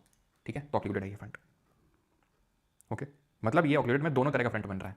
ठीक है, घुमा के मार दे रहा है तो वार्म एयर इधर आएगी, कोल्ड एयर के धीरे धीरे हो सकता है ऊपर राइज करे। तुम समझ रहे हो मैं क्या कहना क्या चाह रहा हूँ, ये जो है ये वार्म, ऐसे समझो, थोड़ा समझने में इसको प्रॉब्लम होता है क्योंकि थोड़ा इमेजिन कर पाना मुश्किल होता है, लेकिन हमें उतना भी, क्योंकि डेप्थ में तुमसे पूछने वाला है नहीं, तो इससे मैं ज़्यादा डेप्थ में पढ़ाता भी नहीं यहाँ पे, सीडीएस वगैरह में नीड होती है उतना थोड़ा सा, लेकिन तुम क्या सीडीएस का या सिविल सर्विस से क्वेश्चन लाओगे तो क्वेश्चन तो बन जाएगा। देखो ठीक है, इधर घुमा के मार देगा, उठेगी वार्म एयर, और इधर की जो वार्म एयर है, जो और वार्म एयर है, पुश होने की वजह से इधर आएगी, क्योंकि इधर की ओर भाग रहा है, या फिर इधर की ओर का ठंडा हवा स्टैटिक है, तो इधर पे वार्म फ्रंट बन जाएगा, इधर पे कैसा बन जाएगा, कोल्ड फ्रंट, और पूरे फ्रंट को नाम देते हैं ऑक्लूडेड फ्रंट। ठीक है, पूरा तो मतलब वार्म और कोल्ड दोनों बन रहा है तो ऑक्लूडेड, दोनों आगे रुक गए, कोई मूव नहीं कर रहा तो स्टेशनरी। अब हम ट्रॉपिकल और टेम्परेट साइक्लोन के बीच में अंतर देख लेते हैं। अंतर ये पहला ये है कि जो ट्रॉपिकल वाला है वो हमेशा समुद्र में ही बनता है। क्यों? क्योंकि इसको चाहिए लार्ज सी सरफेस टेम्परेचर, जमीन में नहीं बन सकता है, ये जमीन में बन सकता है। क्यों? क्योंकि ये तो हवा के मिलन की वजह से हो रहा है, तो हवा के मिलन तो समुद्र के ऊपर भी हो सकता है, हवा का मिलन तो जमीन के ऊपर भी हो सकता है। मिलन ऐसा थोड़ी ना देखेगा कि भाई कहाँ मिल रहे हैं, और ये तो भाई समुद्र में ही बनेगा ये, क्योंकि घर घर घर घर घूमना है तो जमीन तो घूम नहीं जाएगी घर घर घर घर करके, जमीन घूमती है। गर्मियों के टाइम पे तुमने देखा है, भयंकर गर्मी होती है, एकदम हवा चलती है तो करके, है ना, देखा तुम ऐसे, हमारे यहाँ बहुत आ गए। ठीक है, तो वो क्या होता है, एकदम से कहीं लो प्रेशर डेवलप हो जाता है इस वजह से, तो वो भी उसी से चलता है। नहीं, गांव में अगर तुमने देखा होगा कभी, ऐसे शहरों में चलता है, ऐसा बात नहीं है, तो वो इसी से चलता है कि भाई अगर तो भयंकर गर्मी पड़ रही है तो लो प्रेशर, और थोड़ी बहुत अगर ठंडी हवा आ गई उस लो प्रेशर को भरने के लिए, बस घूमने लगता है वो। ठीक, तो बारिश तो कर नहीं पाएगा। ठीक है, दे आर फॉर्म, क्योंकि भाई तुम खुद सोचो भाई, साइक्लोन में बारिश होती है, भयंकर हवा चलती है तो हवा तो चल जाएगी, लेकिन बारिश कहाँ से होगी? बारिश तो जब तक पानी नहीं होगा तब तक बारिश नहीं होगी, जब तक, सिंपल सी बात है। तो ये हमेशा सी में, और ये सी और लैंड दोनों में बनते हैं। They are form due to certain favourable condition of the sea, they are formed due to frontogenesis, ये वाताग्र जनन के कारण होते हैं, वाताग्र जनन होता है उसके से बनता है। ठीक है, they cover less area but cause more destruction, कम क्षेत्रफल कवर करते हैं लेकिन डिस्ट्रक्शन तगड़ा होता है। ये लार्ज एरिया कवर करते हैं लेकिन डिस्ट्रक्शन उतना नहीं होता है। ये बहुत कम आते हैं, है ना, ऐसा नहीं कि रोज आ रहा साइक्लोन, ये फ्रीक्वेंटली आते रहते हैं। क्यों? क्योंकि ये जो विंड आ रही है ये परमानेंट विंड है, हमने पढ़ा था कल, परमानेंट या प्लैनेटरी विंड है ये, तो ये नॉर्मली मिलती रहती है, यहाँ पर मिलती रहती है, तो फ्रंट बनते रहते हैं, बारिश होती रहती है। क्योंकि सोचो अगर यहाँ पर से सारी बारिश अगर, क्योंकि आप ये लग सकता है ना कि नॉर्मल इंसान को सोच के भाई ये लग सकता है कि यार यहाँ जो है ठंडी पड़ती है, ठंडी हवा कभी बारिश करती नहीं, तो यहाँ तो बारिश कभी होती ही नहीं होगी, है ना। आप समझ में आए कि यहाँ अगर बारिश होती तो क्यों होती है बारिश हो, यहाँ जो बारिश होती है वो क्यों होती है, और यहाँ पे लोग जो है काफ़ी लोग जो है छाता वाता लेके निकलते हैं, यहाँ जो लोग है छाता वाता एकदम लेके निकलते हैं बाकायदा, क्योंकि कब बारिश आ जाए कुछ पता नहीं, आएगी रुक जाएगी चली जाएगी, तो इस वजह से छाता वाता लेके निकलते हैं आगे लोग, क्योंकि कब बारिश आ जाए कुछ पता नहीं, भले एकदम सनी है एकदम शांत, अब जैसे अपने यहाँ एकदम सूरज निकला से थोड़ी एकदम छाता लेके जाओगे, है ना, तो वो है चीज़ समझ में आई। तो और वो कितना डिस्ट्रक्शन करते हैं ना, नॉर्मल बारिश लेके आते हैं, वहाँ के लिए वो बस बारिश है कि बारिश आ रही है, हमारे लिए साइक्लोन आ जाना मतलब हो तगड़ी बारिश तगड़ी हवा, अरे भयंकर। जो लोग तट में हैं वो तो एकदम उनके तो हालत खराब हो जाती है, उन लोगों को तो कहीं ना कहीं इधर डिस्प्लेस करना पड़ता है डिजास्टर मैनेजमेंट के तहत, है ना, क्योंकि अगर नहीं किया गया तो फिर दिक्कत हो जाएगी। तो डिजास्टर मैनेजमेंट के तहत भाई, डिजास्टर का मतलब क्या है कि अगर कोई इस तरीके से आपदा तभी आती है कि अगर कोई इस तरीके का जोग्राफिकल कंडीशन डेवलप हुआ और लोगों की डेथ वेथ हो जाए, है ना, लोग उसकी चपेट में, तो डिजास्टर होता है। तो लोगों को अगर हटा देंगे तो वो डिजास्टर नहीं हो पाएगा, उसी को डिजास्टर मैनेजमेंट बोलते हैं। ये फ्रीक्वेंटली आते रहते हैं, ये रेयरली आते हैं। ठीक है, ये ईस्ट टू वेस्ट चलते हैं, याद करो बे ऑफ बंगाल में साइक्लोन क्यों बनता है, क्योंकि हमेशा इस तरीके से विंड चलती है। अब ये कहाँ ब्लो कर रहे हैं भैया, ये ब्लो कर रहे हैं वेस्टर्लीज के प्रभाव में, यहाँ पे वेस्टर्लीज चल रही है, तो वेस्टर्लीज चल रही है यानी कि जो आपका ये पछुआ पवनें चल रही हैं, तो ये ऐसे साइक्लोन को ऐसे मूव करवाएंगे। ओके, वेस्ट टू ईस्ट, समझ में आ गया कि इसका मूवमेंट ईस्ट टू वेस्ट क्यों हो रहा है, ईस्टर्लीज के प्रभाव में है ये, और ये पश्चिम से पूर्व की ओर, क्योंकि ये वेस्टर्लीज के प्रभाव में, पछुआ पवनों के प्रभाव में। तो ये चीज़ आपको समझ में आ गई। एंटी साइक्लोन क्या होता है, साइक्लोन का एंटी साइक्लोन, सिंपल। साइक्लोन बन रहा था लो प्रेशर के अराउंड, एंटी साइक्लोन बनेगा हाई प्रेशर के अराउंड। अब जब ये हाई प्रेशर के अराउंड बनेगा तो ये हाई प्रेशर होगा, क्यों भाई, सुनो सुनो सुनो इधर देखो, ये हाई प्रेशर बना दिया, ठीक। अब इसके अराउंड बना दो लो प्रेशर, भाई ये तो बहुत आसान है, एंटी साइक्लोन तो एकदम इतना आसान है कुछ पूछो नहीं तुम, तुम बस शांति से देख लो तुम। तो विंड कहाँ से कहाँ चलती है, हाई प्रेशर से लो प्रेशर चलती है, तो हाई प्रेशर से लो प्रेशर चला दो, ये चला दी मैंने, हाई प्रेशर से लो प्रेशर। अब ये मान लो कि नदर्न हेमिस्फीयर, तो कहाँ घुमाऊँ इसको, कहाँ घुमाऊँ इसको, राइट की ओर, ये घुमा, ये घुमा, ये घुमा और ये घुमा, ठीक है। अब क्योंकि कोई वैक्यूम को भरने तो जा नहीं रहे ये लोग, किसी वैक्यूम को भरने तो जा नहीं रहे, तो क्या, तो बस यही इसका मूवमेंट हो जाएगा, ये ऐसे हो रहा मूवमेंट इसका। ये कैसा मूवमेंट है, घड़ी की दिशा में, क्यों भाई, घड़ी की दिशा में। अब तुम हो रहे हो कन्फ्यूज, हमें पता है, तो नहीं होना तुम्हें कन्फ्यूज। ये है नदर्न हेमिस्फीयर, ये है सदर्न हेमिस्फीयर, ठीक। ये है साइक्लोन, ये रहा एंटी साइक्लोन। तुम्हें करना क्या है, तुम्हें कुछ नहीं करना है, तुम्हें बस एक याद कर लेना है कि नदर्न हेमिस्फीयर में साइक्लोन एंटी क्लॉकवाइज घूमता है, बस। अगर नदर्न में साइक्लोन एंटी क्लॉकवाइज है तो एंटी साइक्लोन क्लॉकवाइज होगा, क्योंकि उसका एंटी है। और अगर साइक्लोन नदर्न में एंटी क्लॉकवाइज है तो सदर्न में क्लॉकवाइज होगा। और अगर एंटी साइक्लोन नदर्न में क्लॉकवाइज है तो सदर्न में एंटी क्लॉकवाइज होगा, क्योंकि कोरिलेस फोर्स का जो इफेक्ट होता है वो रिवर्स होता है सदर्न हेमिस्फीयर में, वो लेफ्ट की डिफ्लेक्शन होता है। तो अगर तुम एक भी याद कर लोगे, चारों याद हो जाएंगे कि साइक्लोन नदर्न सदर्न में कैसा घूमता है और एंटी साइक्लोन नदर्न और सदर्न में कैसा घूमता है, ठीक। So an anti cyclone is formed and around an area of high pressure, वो लो प्रेशर बनाते हैं high pressure where the air sink. और हाई प्रेशर में क्या होता है, तो खुद सोचो, ये जो हाई प्रेशर बन रहा है, हाई प्रेशर में हवा हमेशा डूबती है, सिंक करती है, हवा जो गर्म है वो भाग जाएगी, दूर भाग जाएगी। तो यहाँ पे क्या बादल बनेंगे, उत्तर है ना। जब बादल नहीं होंगे तो धूप चमक के पड़ेगी, ड्राई कंडीशन होगी। तो यानी कि अगर जैसे अगर अभी आप देखो तो अभी इस समय बारिश नहीं हो रही है, आप जाकर देखोगे तो पूरा वेदर क्लीन होगा, है ना, हल्की सी ठंडा के सुबह। It is actually anti cyclone, जी हाँ it is an anti cyclonic condition, yes it is anti cyclone. Cyclone तो हमें फील होता है, वो बहुत ठंडी हवा आ रही है, तेज हवा आ रही है, बारिश हो रही है, साइक्लोन आ गया। ये क्या है, ये एंटी साइक्लोन। जब कोई बारिश नहीं है, जब क्लीन वेदर है। क्लीन वेदर क्यों है, क्योंकि लो प्रेशर नहीं है, लो प्रेशर नहीं मतलब हाई प्रेशर है, हाई प्रेशर मतलब ठंडी हवा मतलब वो सिंक करेगी, कभी बारिश नहीं करेगी। समझ में आई चीज़ ये। अरविंद पूछ रहे हैं अगर मैं एयर वन आया तो मुझे क्या गिफ्ट दोगे प्लीज़, ये हम आखिरी में बताएंगे तुम्हें, ठीक है सर। इसलिए विराट कोहली ने इंग्लैंड में दिन में छाता पकड़े चल रहा था, हाँ हमने देखा तो नहीं, लेकिन हाँ अगर दिन में छाता पकड़े चल रहे थे विराट कोहली, क्योंकि इंग्लैंड में लंदन में शिफ्ट हो चुके हैं, तो यही कारण है, क्योंकि वहाँ पर कब एकदम फ्रंटल फॉर्मेशन हो जाए और कब एकदम से बारिश हो जाए तो पता नहीं है। Okay, so an anti cyclone rotate, ये तो सब देख लिया है, ठीक है। अब आ जा आ सकता है, तो अब तुम्हें पता चला चक्रवात आता क्यों है, चक्रवात कैसे मूव करता है, समराइज कर दें क्या, हाँ सर बस कर दो सर, मजा आ जाएगा सर। हाँ, साइक्लोन को वीक लो प्रेशर क्यों चाहिए, देखो साइक्लोन को लो प्रेशर चाहिए, ये तो तय है बात, साइक्लोन को लो प्रेशर चाहिए। तो देखो कई बार होता क्या ना कि जब मैं आपको कुछ ऐसा बता दूं, जैसे यहाँ पर मैं, जैसे ये कंडीशन है, ठीक, ये बोल देता है कि इलास्टिक सरफेस है, हाँ इनसे, हाँ कोलेस्ट्रॉल, हाँ वीक लो प्रेशर, ठीक है, हाँ कोई दिक्कत ना होती, आपके मन में क्वेश्चन भी ना आता, लेकिन कुछ लोगों के मन में आ जाता है दो, ठीक है, और ये पढ़ाया भी नहीं जाता है, ठीक है, बोल देता है हाँ लो प्रेशर, लेकिन कोई इस चीज़ पे फोकस नहीं करता है कि भाई वीक लो प्रेशर ही क्यों चाहिए, लो प्रेशर तो चाहिए ही चाहिए, लेकिन अगर लो प्रेशर चाहिए तो स्ट्रॉन्ग क्यों नहीं चाहिए, स्ट्रॉन्ग होगा तो और तगड़ा साइक्लोन बनना चाहिए ना फिर तो। इसके रीजन कोई नहीं बताता, तो मैंने आपको वो डाउट क्रिएट होने से पहले ही वो बता दिया, तो आपको लग रहा है कि कोई नया कॉन्सेप्ट मैंने आपको पढ़ा दिया है। अगर जब डाउट आता ना, आपके मन क्यूरियोसिटी होती है, तो उन लोगों को अच्छे समझ में आ जाता है, जब क्यूरियोसिटी जनरेट होती है, वीक क्यों चाहिए, अगर आप नोटिस कर पाते तो वीक इसलिए चाहिए क्योंकि धीरे धीरे जब एकदम से अगर वो स्ट्रॉन्ग लो प्रेशर होगा तो टर्बुलेंट कंडीशन बन जाएंगी, और उन टर्बुलेंट कंडीशन की वजह से प्रॉपर साइक्लोनिक डेवलपमेंट नहीं हो पाएगा, जो आई वॉल का डेवलपमेंट है प्रॉपर तरीके से नहीं हो पाएगा ये, इसलिए पहले वीक ही लो प्रेशर चाहिए, देन धीरे धीरे वो स्ट्रॉन्ग होना शुरू होता है, तो strong low pressure and condition होती है। और यहाँ पे जो लिखा हुआ है, क्या लिखा हुआ है, सब पोलर लो में ये 600 से 650 लैटिट्यूड नहीं, लगभग आप मान लो कि 40 से 60 डिग्री या फिर 65 डिग्री लैटिट्यूड के बीच में बनता है, 35 से 65 याद करना तुम, ठीक है, ठीक क्लियर। तो मैं एक बार समराइज कर देता हूँ, आंख बंद करनी पड़ेगी लेकिन इसके लिए, कर लिया आंख बंद सभी लोग ने, देखो हमने पढ़ा साइक्लोन, सबसे पहले साइक्लोन हमने पढ़ा लो प्रेशर कारण बनता है, और उसके लिए फेवरेबल कंडीशन क्या होती है कि समुद्र में ही बनता है, समुद्र का तापमान 27 डिग्री सेल्सियस से ज़्यादा होना चाहिए, वार्म सी सरफेस टेम्परेचर होना चाहिए, साथ ही साथ वहाँ पर वीक एक्जिस्टिंग लो प्रेशर होना चाहिए, और साथ ही साथ वहाँ पर कोरिलेस फोर्स होना चाहिए, क्योंकि वो तभी उसको रोटेट करवा पाएगा। रोटेशन की अगर बात करेंगे तो जो साइक्लोन है वो नदर में एंटी क्लॉकवाइज घूमता है, तो सदर में क्लॉकवाइज घूमेगा, ठीक। अब साइक्लोन क्या होता है कि बे ऑफ बंगाल में ज़्यादा आता है, फिर हमने ये पढ़ा अरेबियन सी में क्यों कम आता है, ये भी हमने पढ़ा, फिर वो ईस्ट से वेस्ट क्यों मूव करता है, क्योंकि इसलिए इन्फ्लुएंस में रहता है, हमने पढ़ा। फिर हमने उसके डिफरेंट अलग अलग नाम पढ़े, जैसे अटलांटिक महासागर में हरिकेन बोलते हैं, तो साउथ चाइना सी और ईस्टर्न पैसिफिक में उसको टाइफून बोलते हैं, तो विली विली बोलते हैं, ऑस्ट्रेलिया में और इंडिया में उसको साइक्लोन ही बोलते हैं। फिर हमने नेमिंग पढ़ी कि WM और जो UNESCAP जो पैनल ऑफ 13 कंट्रीज है ऑफ द इंडियन ओशन, वो 13 नाम देती है हर एक देश, 169 टोटल नाम हो जाते हैं, और बारी बारी करके वो नाम साइक्लोन के पढ़ते रहते हैं, तो इस तरीके से नेमिंग ऑफ साइक्लोन होती है। साइक्लोन का जो एकदम सेंटर पार्ट होता है उसको आई बोलते हैं, वहाँ पे कोई क्लाउड का फॉर्मेशन नहीं होता, एकदम काम कंडीशन होती है, क्योंकि वहाँ पर ठंडी हवा सिंक कर रही होती है, उसके किनारे में जस्ट किनारे में आई वॉल होती है, जहाँ पर क्यूमुलोनिम्बस क्लाउड का फॉर्मेशन होता है with extensive vertical development and annual top. Then we move on towards the temperate cyclone, शीतोष्ण जो चक्रवात हैं उनका बनने का कारण अलग होता है, वहाँ पर कोई वॉर में ऐसा नहीं कि एकदम समुद्र में कोई कोरिलेस फोर्स की वजह से घूमती है हवा, और इस नहीं, वहाँ पर फ्रंटोजेनेसिस होता है। फ्रंट क्या होता है, वाताग्र ये होता है जब एक गर्म हवा ठंडी हवा से मिलती है, तो जहाँ दोनों का मिलन होता है उसको प्लेस को बोलते हैं फ्रंट या वाताग्र। अब वाताग्र में होता यही हमेशा कि जो गर्म हवा है वो ऊपर उठेगी, गर्म मॉइस्ट एयर, और जो ठंडी ड्राई हवा है, सूखी हवा, शुष्क हवा है, वो नीचे की ओर जाएगी। अब वो डिपेंड कर रहा है, अगर गर्म हवा चल के आ रही है ठंडी के पास तो वार्म एयर फ्रंट, ठंडी हवा चल के आ रही है गर्म के पास तो कोल्ड एयर फ्रंट। अब क्योंकि ठंडी जब चल के आती है तो गर्म को पूरा उठा देती है एकदम से, तो क्यूमुलोनिम्बस बनता है, और अगर वार्म वाली आती है धीरे धीरे उठता है, निम्बो स्टेटस बनता है। खैर ये तो मैंने एक लेवल आपको ऊपर वाली चीज़ बता दी, एसएससी में तो अभी तक क्वेश्चन कभी पूछा नहीं है, पूछ लेगा तो सिंपल कॉन्सेप्ट आपको पता ही है कौन क्या क्लाउड होता है, ठीक है। निम्बो स्टेटस कैसा होगा, लो लेवल क्लाउड होगा या नहीं होगा, ठीक है। फिर हमने तीसरा क्या पढ़ा, स्टेशनरी, जहाँ पे दोनों ही मूव नहीं कर रहे हैं, दोनों बैठे हैं आराम से, ठीक है। तो धीरे धीरे छुटपुट छुटपुट बारिश होती रहेगी। और ऑक्लूडेड फ्रंट पढ़ा हमने, ऑक्लूडेड में क्या होता है, ऑक्लूडेड में धीरे धीरे जो कोल्ड है वो पूरी तरीके से ओवरटेक कर लेता है वार्म को और पूरा फ्रंट लिसिस हो जाता है, फ्रंट खत्म हो जाता है वो, ठीक है। और हमने पढ़ा था कि tropical east to west move करता है, temperate west to east move करता है, ट्रॉपिकल बहुत ज़्यादा आता है, सॉरी ट्रॉपिकल बहुत कम आता है, टेम्परेट बहुत ज़्यादा आता है, ट्रॉपिकल बहुत डिस्ट्रक्शन करता है, जो जिसका गुस्सा बहुत कभी कभी आता है उसको बहुत जोर का गुस्सा आता है, जो गुस्सा आता ही रहता है उसका गुस्सा बड़ा हल्का होता है। इस तरीके से आप याद कर सकते हैं। ट्रॉपिकल वाले टॉपिक से बनेंगे और टेम्परेट वाले आपके 35 से 65 डिग्री नॉर्थ लैटिट्यूड पे बनेंगे। ओके, ना coming on to the next and छोटा टॉपिक, ओशन करंट, महासागरीय धाराएं, ठीक। ओशन करंट क्या है, करंट क्या है, करंट किसी चीज़ का मूवमेंट होता है, जैसे हम बोलते हैं इलेक्ट्रिक करंट, तो इलेक्ट्रॉन के मूवमेंट को इलेक्ट्रिक करंट बोलते हैं। उसी तरीके से समुद्र के पानी जब मूव करता है, ocean current large movements of water in the ocean that flow in a specific direction. Ocean water moves in two direction, horizontally and vertical. समुद्र का जो पानी है वो दो तरीके से मूव करता है, हॉरिजॉन्टली यानी क्षैतिज तरीके से, और ऊर्ध्वाधर तरीके से, यानी ऊपर से नीचे, नीचे से ऊपर, ओके। वर्टिकली भी ऐसे भी मूव करेगा और हॉरिजॉन्टली भी मूव करेगा, ऐसे भी मूव करेगा, ठीक, ओके ओके, ठीक है। जो हॉरिजॉन्टल है उसको करंट बोलते हैं और वर्टिकल वाले को अपवेलिंग और डाउनवेलिंग बोलते हैं। अब अपवेलिंग मैंने तुम्हें कल बताई थी, कल नहीं समझ पाए तो आज मौका है समझने का, लेकिन पहले हॉरिजॉन्टल देखेंगे तो वर्टिकल पे आएंगे। तो सबसे पहले ये ध्यान रखना, ग्लोबल ओशन सर्कुलेशन कन्वेयर, ये पूरी कन्वेयर बेल्ट बन जाती है, ये पूरी आपकी कन्वेयर बेल्ट बन जाती है, जिसको कि हम थर्मोहेलाइन सर्कुलेशन बोलते हैं। थर्मोहेलाइन सर्कुलेशन क्यों बोलते हैं, थर्मोहेलाइन क्यों बोलते हैं, वो हमें इससे समझ में आएगा कि ओशन वाटर मूव क्यों करता है। एज आई सेड यू कि ocean current is the movement of water.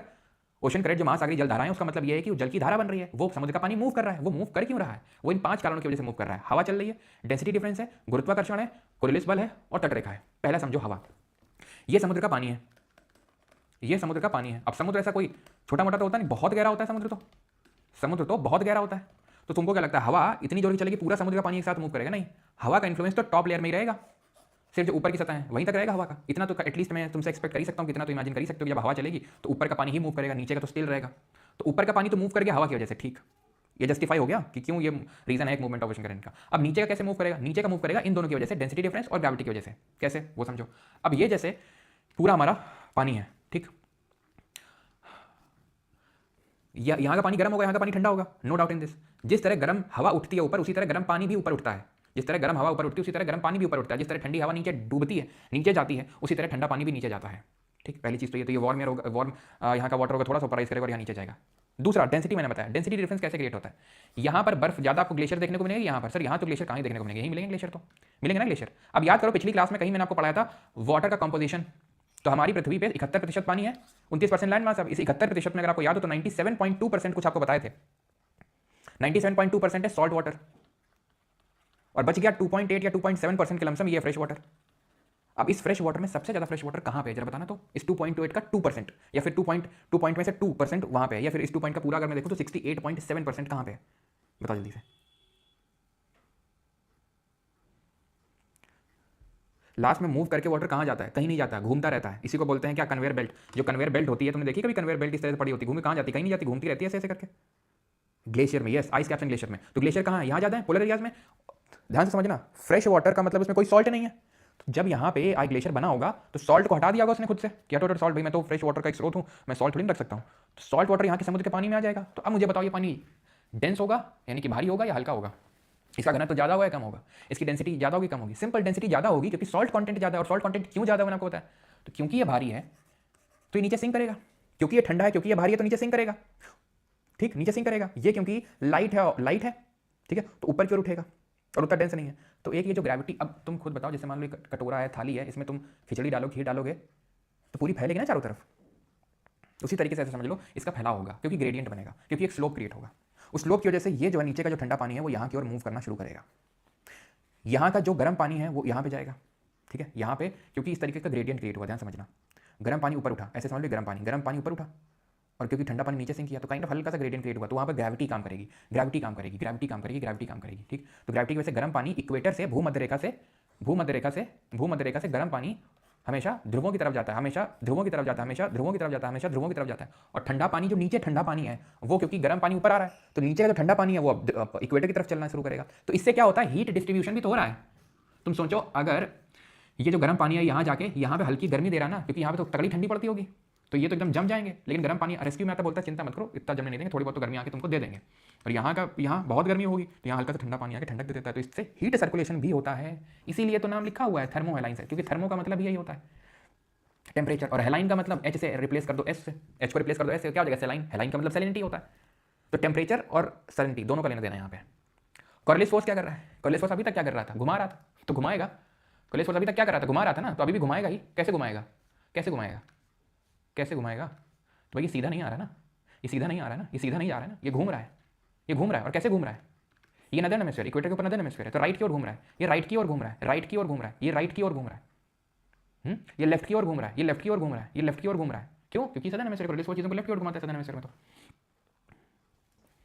समझ में आ गया सब? और ये कोस्ट लाइन क्या लिखा हुआ टेट्रे का? अगर ये जैसे फॉर एग्जांपल ये घूमा है और घूम के हो सकता है ऐसे हो जाता है, ठीक है, लेकिन या फिर मान लेते घूम के इस तरीके से जाता है, इस तरीके से, लेकिन तट रेखा ने भी तो इसको इन्फ्लुएंस किया, यहाँ पे जो कोस्ट है उसने भी तो इसको थोड़ा सा डिफरेंट किया होगा। यहाँ का जो ये जो वाटर है हो सकता है इस तरीके से आता, लेकिन इस कोस्ट ने क्या किया? पहले ही मोड़ दिया। ये हो सकता है इस तरीके से जाता पेरू करंट, लेकिन क्योंकि यहाँ पे घुस तो जाएगा नहीं जमीन के अंदर, तो इधर चला गया। समझ चीज? और क्योंकि बड़े ग्रेजुअल मूवमेंट है, तो ऐसे नहीं कि सीधा झम से जाके यहाँ बाढ़ ले आएगा। ये मत सोच लेना कभी जोर से मूव करेगा और यहाँ बाढ़ आ जाएगी, क्योंकि ये बहुत ही स्लो मूवमेंट होता है। सरफेस वाटर थोड़ा मूव भी करता है, लेकिन जो डीप वाटर होता है इस लाइन के नीचे, which is this line thermocline, this line is thermocline, this is that line, this is that line beyond which or below which temperature declines suddenly, जहां से तुरंत टेम्परेचर जो है वो ड्रॉप होगा। क्यों? क्योंकि भाई ये सरफेस वाटर है, यहाँ पर डायरेक्ट एक्सपोजर है सनलाइट का, डायरेक्ट एक्सपोजर सनलाइट का, तो ये रिलेटिवली वार्म होगा। और ये क्योंकि अंदर नीचे पड़ा हुआ है तो आराम से शांति से पड़ा हुआ है, ठंडा है। इसको बोलते हैं डीप वाटर। ये लिखो डीप वाटर है, ये सरफेस वाटर। तो बहुत धीरे धीरे हो सकता है कि मतलब बहुत बहुत धीरे, आप मान लो बहुत धीरे धीरे मूवमेंट होता है, तो ऐसा नहीं कि बाढ़ आ जाएगी। समझ में आई? तो ओशन करंट में 3 तरह का सवाल बनता है। पहला, आते क्यों है, जो तुमने क्लियर कर लिया। दूसरा, कि कौन सा गर्म है कौन सा ठंडा है, जो तुम पढ़ोगे यहाँ पर। आते क्यों समझ में आया? सर आपने छोटी सी क्लास बोली थी, देखो छोटी सी क्लास करने को मैं कर सकता हूँ, लेकिन इसीलिए मैंने जैसे बताया भी था कि ये दोनों टॉपिक जो कल पढ़ाया था आज पढ़ाया था, पिछले बैच में एक ही क्लास में पढ़ाया था। अगर अलग किया तो इसीलिए अलग किया ताकि तुम्हें आसानी से समझ में आ सके, मैं डिटेल में पढ़ा सकूँ तुम्हें। डिटेल में फिर बोलो कि आराम से समझ में आ सके वो चीज़। नहीं पढ़ाने तो मैं बोल सकता हूँ, ठीक है, लिखा हुआ है। एक क्यों मूव करता है? विंड, हवा चलती है, डेंसिटी डिफरेंस क्योंकि घनत्व में अंतर आ जाता है, ग्रेविटी क्योंकि गुरुत्वाकर्षण तो काम करेगा, कॉलेज क्योंकि घूमता है, कॉलेज खत्म, तो ऐसा भी कह सकता था। ठीक है, खैर।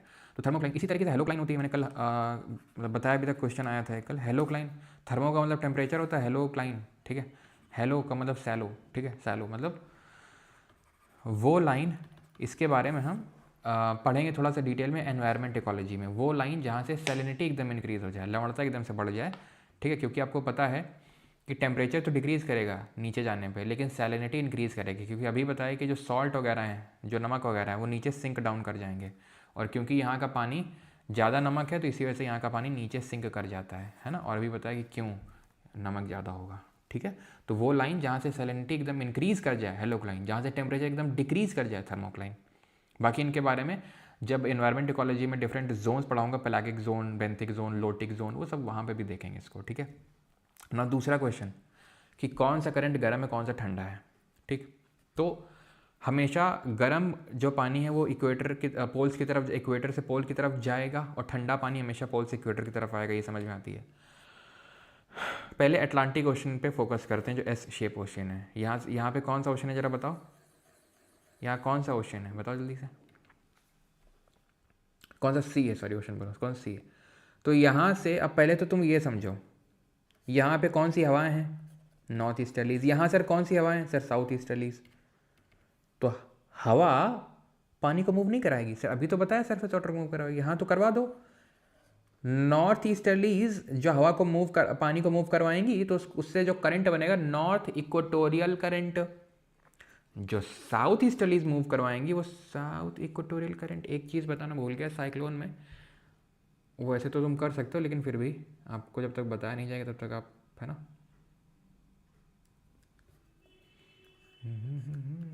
कारण बताओ इसका जो मैं लिख रहा हूँ।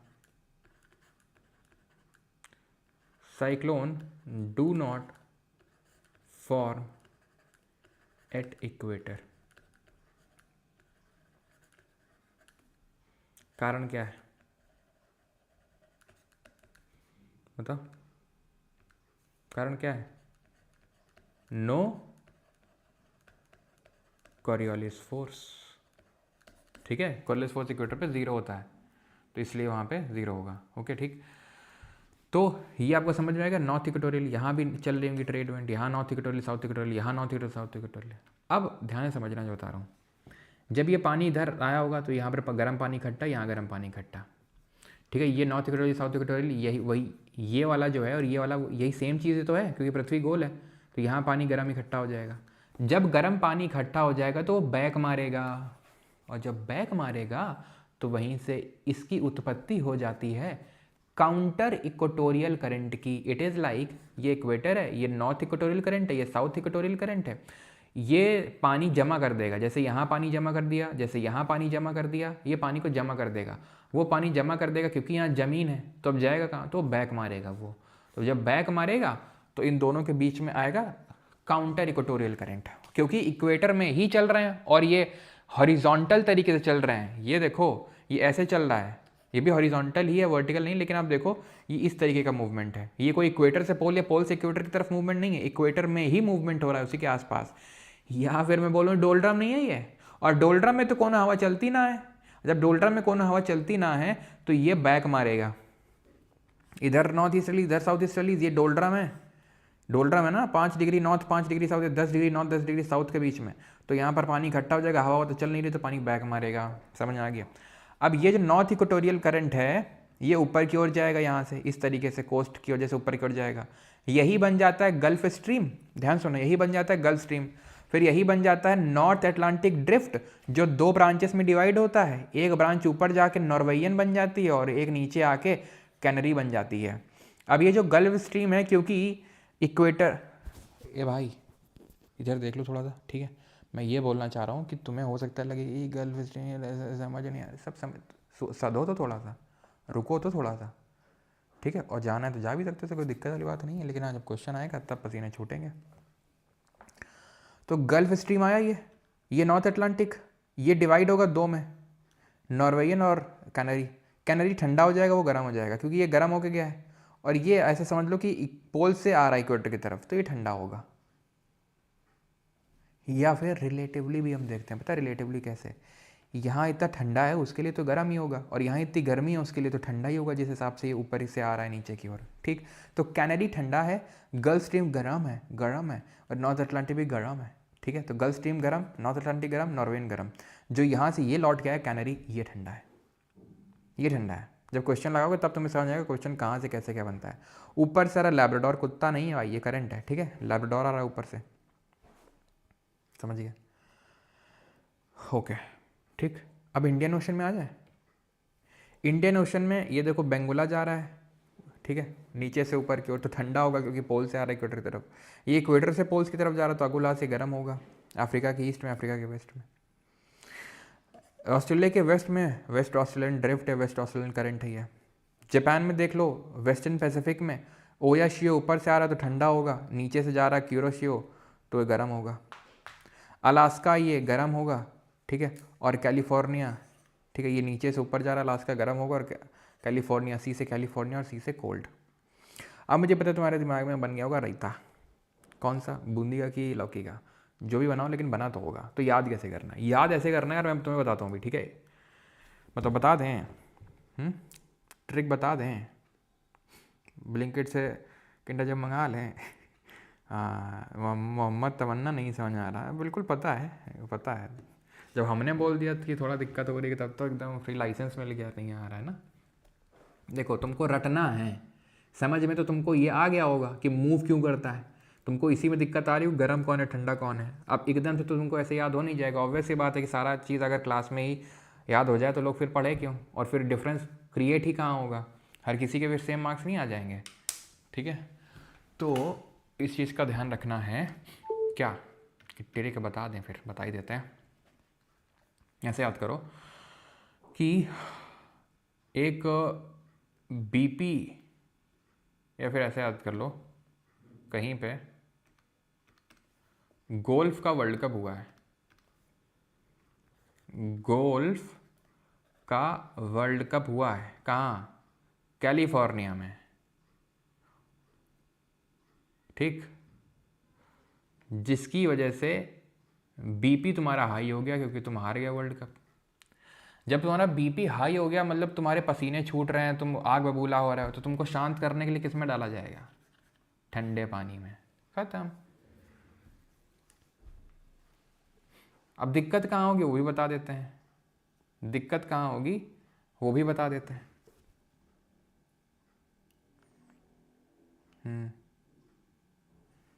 ठीक है, ब्लेंड, अच्छा ब्लेंडर स्प्राइट, ओके ओके, हाँ। तो अब दिक्कत कहाँ पे होगी, दिक्कत तब होगी जब इस सी को या इस जी को तुम गल्फ स्ट्रीम मान लोगे, ऐसे याद करो, गर्म है, गल्फ स्ट्रीम गर्म है, गल्फ स्ट्रीम गर्म है, इमेजिन करो इक्वेटर से पोल की तरफ जा रहा है, बस ये थोड़ा सा ध्यान रखना। ग्रीनलैंड ठंडा है, बाकी तो और कहीं दिक्कत नहीं होगी। सर इसमें तो दिक्कत हो सकती है। देखो जो पूछता है ना ज़्यादातर, मैं बताता हूँ, ये पूछता है पेरू या जिसको हम बोल्ट बोलते हैं, ओयाशियो क्यूरोशियो पूछता है, लैब्राडोर, कैनरी, कैलिफोर्निया। इसमें क्यूरोशियो, अलास्का, ये ज़्यादा पूछता है। जो मैंने गोले लगाए ये थोड़े से ज़्यादा पूछता है, लेकिन तुम सारे याद करो भैया। कोल्ड याद, अब कुछ होंगे सर वार्म के भी लगे, बता ही दो, ये भी मंगाई लो ब्लिंकिट से, हैं बेटा। अगर कोई करंट या तो वार्म हो सकता है कोल्ड, अगर तुमने कोल्ड वाले याद कर लिए तो जो बच गया वो वार्म ही होगा ना, क्यों? तो फिर इसके लिए अलग से ट्रिक बनाने की तो ज़रूरत होनी नहीं चाहिए। दूसरा सवाल भी हमारा पक्का हो गया। पहला तो क्या था कि बन क्यों रहा है ओशन करंट, डन। कौन सा गर्म है कौन सा ठंडा है, डन। ठीक, इसमें भैया आपको एक होमवर्क है, होमवर्क करा दें, यहीं पे करा दें होमवर्क, बताओ, होमवर्क करा दें यहीं पे, वर्क बताओ, करा दें। चलो कराते हैं पहले होमवर्क तुमसे। पहले देख लो इस मैप को, वीडियो को पॉज करो क्योंकि अभी अंधेरा होगा 5 सेकंड के लिए, ठीक है, क्योंकि मैं एक ब्लैंक मैप डाउनलोड करके अभी लगाने वाला हूँ। तो देख लो बेटा जल्दी जल्दी, तुम दिमाग में छाप लो, तुम्हारे पास 10 सेकंड है, दिमाग में छाप लो, अभी तुमसे पूछने वाले हैं, और ना आया तो ध्यान रखना उसी समुद्र में डाल देंगे तुमको भी। तो थोड़ा सा ब्लैंक को लगा लें, अंधेरा कायम रहे, ब्लैंक वर्ल्ड।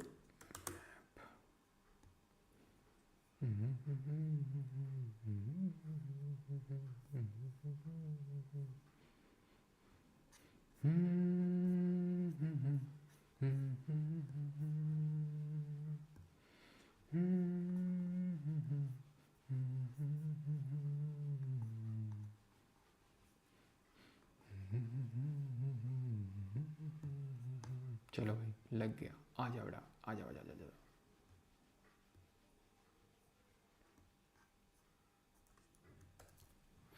सभी लोग नाम लिखेंगे अपना।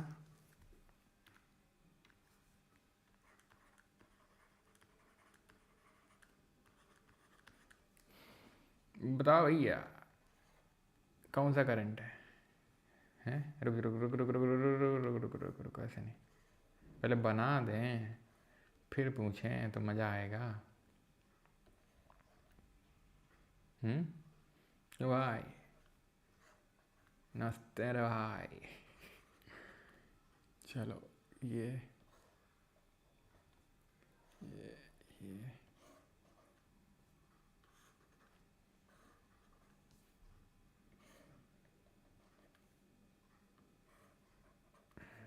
अब आएगा मज़ा, समझे बेटा, अब आएगा मज़ा। पहला, दूसरा, ये ले तीसरा, ये ले चौथा, ये ले पाँचवा, ये ले छठवां, ये ले सातवां, आठवां, ये ले नौवां, ये 10वां, ये 11, ये 12 और ये 13। अब बेटा तुम लिख लो, और ये 14 ले लो, तुम ले लो तुम।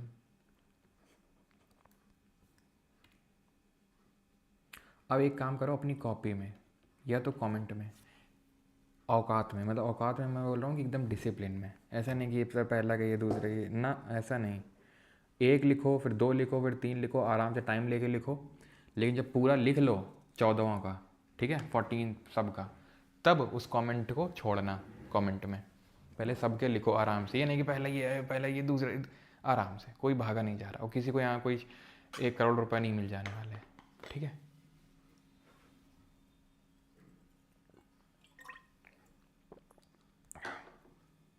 नाम हट गया यार, ये बात तो सही, तुमने नाम कैसे हटाई है, ये कैसे हटा, ये तो नोटिस नहीं किया, ये क्या जादू हुआ। अच्छा वो मैंने रिमूव किया हुआ शायद इस वजह से।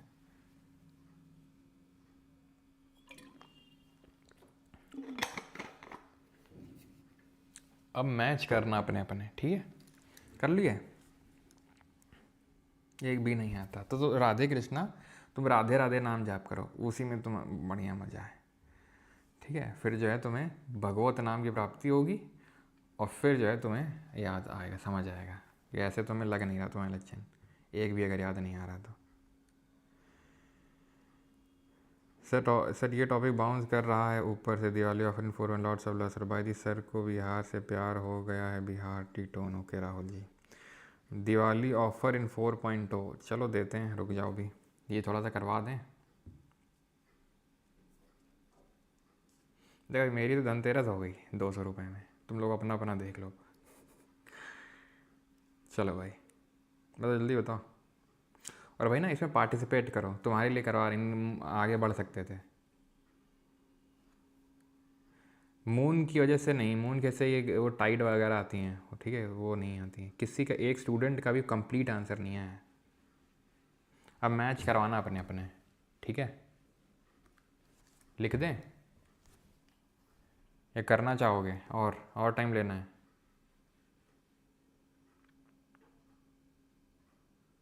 बता रहे हैं अभी, गिफ्ट बता रहे हैं, रुक जाओ बस 2 मिनट का समय दो। 4 नहीं पता, अरे नहीं पता तो उसको छोड़ो, आगे बढ़ो, अटको अटको नहीं। कौन सा यहाँ कर दोगे, गलत दे दोगे तो बम फट जाएगा हैं, या नेगेटिव मार्किंग हो जाएगी, या प्रकृति का विनाश हो जाएगा, या क्या हो जाएगा ऐसा। गलत लिख भी दोगे या तुमको मैं उठा के तुमको बेइज्जत कर दूंगा या मार दूंगा। काश कर पाता लेकिन वो तो है नहीं कुछ, तो फिर दे दो आंसर, क्या दिक्कत है।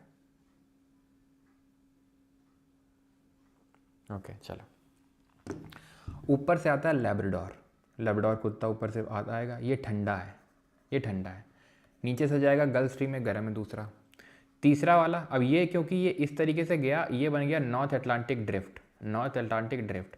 और ये है नॉर्वे वाला, ये भी गर्म है, ये भी गर्म है, और ये भी गर्म है। ये हो गया कैनरी, ये है ठंडा, ये है ठंडा, ठीक। और उसके बाद 4 5 हो गया 6, ये है आपका बेंगोला। अच्छा मैंने कैसे याद कर रखा है ये बेंगोला या गोलास, क्योंकि बहुत लोगों को कन्फ्यूज़न होता है कि ये बेंगोला ये कौन सा समझ नहीं आ रहा है, ये याद हो जाएगा भी, ठीक है। ये वेस्ट ऑस्ट्रेलियन ड्रिफ्ट या वेस्ट ऑस्ट्रेलियन करंट, ठीक। देन 8 हो गया 9 क्यूरोशियो, क्यूरोशियो गरम, ऊपर से आएगा ठंडा ओयाशियो। 14 फॉकलैंड। 13 पेरू या हम्बोल्ट, ठंडा है, ऊपर से आ रहा है गर्म है, नीचे से जा रहा है ठंडा है, ये कैलिफोर्निया, ये अलास्का। सब हो गए। अब एक चीज़ ध्यान से देखना इसमें कि ये गया इधर घूमा फिर हो गया, ये क्या बन गया, जो घूम घूम के बन जाता है उसको बोलते हैं जायर, गायर, जो भी बोल रहा हूँ। ये वो नहीं है भाई, गोरे गोरे तो वो थे लैटिट्यूड, ठीक है लैटिट्यूड से बनते थे, वो थे गोरे, जो गोरे गोरे गोरे, ठीक है, वो थे वो। ये जायर हैं, गायर। और इसी वजह से यहाँ पर जो घास है सरगैसम, जो एक तरीके घास नहीं बल्कि ब्राउन एल्गे है, वो घूमती रहती और इसी वजह से सी का नाम पड़ जाता है सरगैसो सी। ऐसा गायर और भी जगह बनता है, जैसे ये एक जायर बन रहा है, तो जायर घूम घूम के बनते हैं बड़े बड़े जायर्स, ठीक है, ठीक है। अब क्वेश्चन करेंगे तो और याद रहेगा। अच्छा मैंने कैसे याद कर रखा है कि ये बेंगोला है, तो अभी देखो इसके इफेक्ट पढ़ो।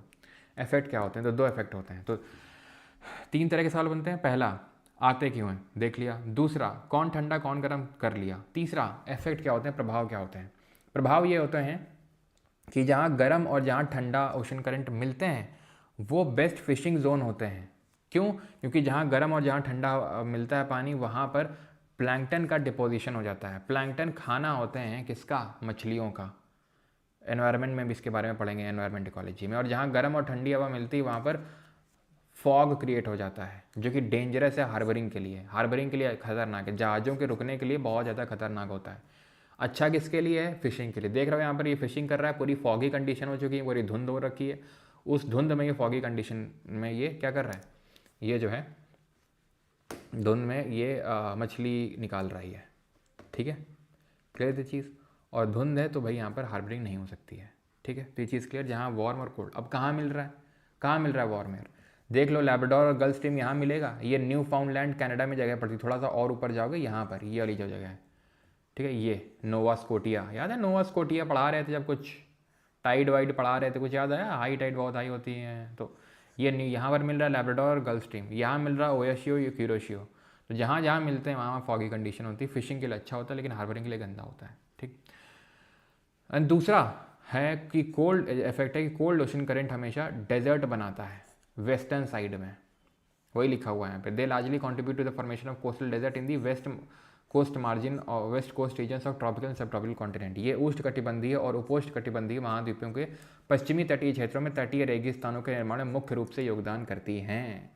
अब तुम याद करो डेजर्ट को, कल यही पिक्चर पढ़ाए थे कि यहाँ डेजर्ट क्यों होते हैं, क्योंकि यहाँ पर वो ईस्टर्लीज आती हैं, यहाँ तक तो ऑनशोर रहती हैं, लेकिन यहाँ आते आते पानी खत्म हो जाता है तो ऑफशोर हो जाती हैं। जो यहाँ गर्म पानी होता भी है उसको उठा के उधर बहा के लेके जाती हैं यहाँ पर, जैसे कि ये आएगी तो उसको बहा के गर्म पानी को यहाँ का जो गर्म जो भी है पानी वेस्टर्न कोस्ट का यहाँ पर लेके जाती है वो, जैसे ये है तो गर्म पानी यहाँ पे लेके जाएगी, यहाँ का गर्म पानी यहाँ लेके जाएगी। ठीक है, तो इस तरीके से हमने समझा था कि क्यों यहाँ पर तो ठीक है लेकिन यहाँ पे डेजर्ट बन जाता है। अपवेलिंग पढ़ाया था, क्योंकि यहाँ गर्म पानी चला गया तो नीचे का ठंडा पानी आता है, अपवेलिंग। अब और वही समझो। अब तुम एक चीज़ नोटिस करो, ये जो करंट है उसमें ठंडे करंटों को नोटिस करो। जो ट्रॉपिकल एरिया है, खासकर ट्रॉपिक और सब ट्रॉपिक, वहाँ ठंडे करंट को नोटिस करो। कैलिफोर्निया ठंडा करंट, पेरू ठंडा करंट वेस्टर्न मार्जिन में है, वेस्टर्न मार्जिन में। बेंगोला वेस्टर्न मार्जिन में है, वेस्ट ऑस्ट्रेलियन वेस्टर्न मार्जिन में है।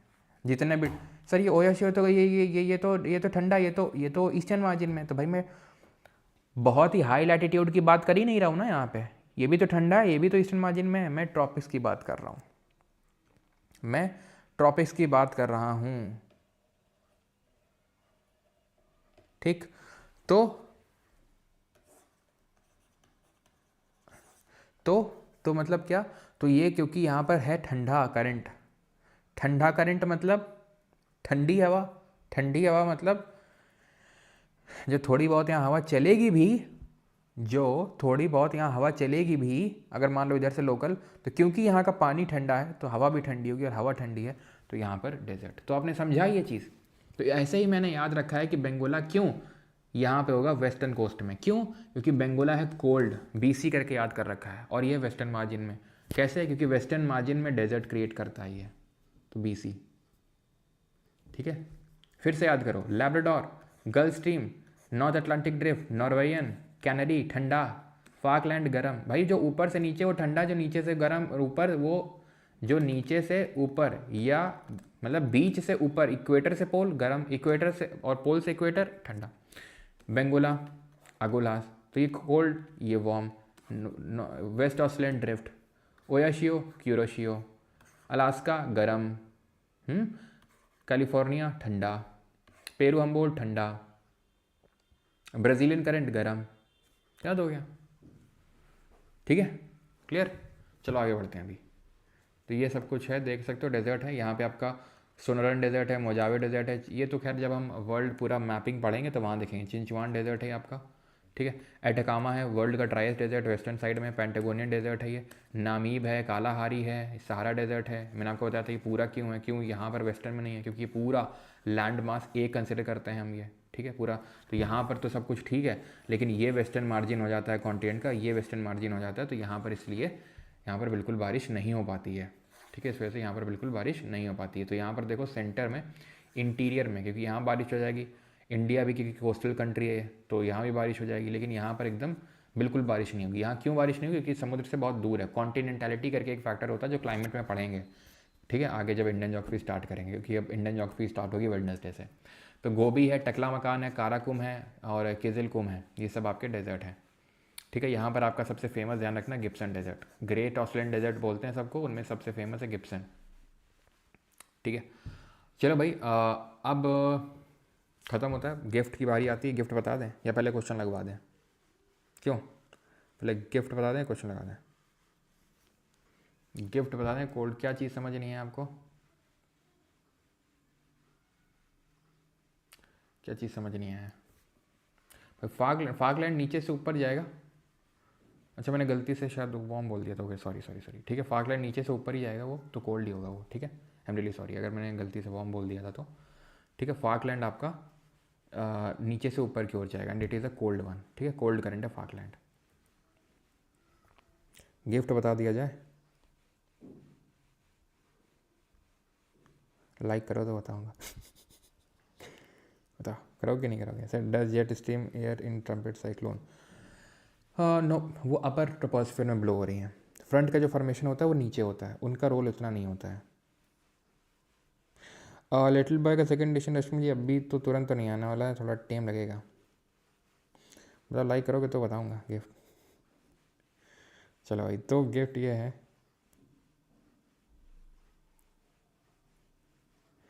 देखो श्री लाडली जू सरकार बोल रहे हैं, अरे सर सुनो तो फिर आप बोलोगे कि याद नहीं दिलाए, साइक्लोनिक रेनफॉल भी तो बाकी है अभी तक। देखो ये होता है, यही होता है। बात तो सही है, साइक्लोनिक रेनफॉल तो होती है बेटे। अभी जब मैं क्यूमुलो निम्बस क्लाउड बना रहा था, उसको कोस्ट में लेके गया था, बारिश करवा रहा था, तो वो साइक्लोनिक रेनफॉल ही, साइक्लोन से जो रेनफॉल होगी साइक्लोनिक होगी। इतना तो कॉमन सेंस एक्सपेक्ट कर सकते हैं ना तुमसे, हैं?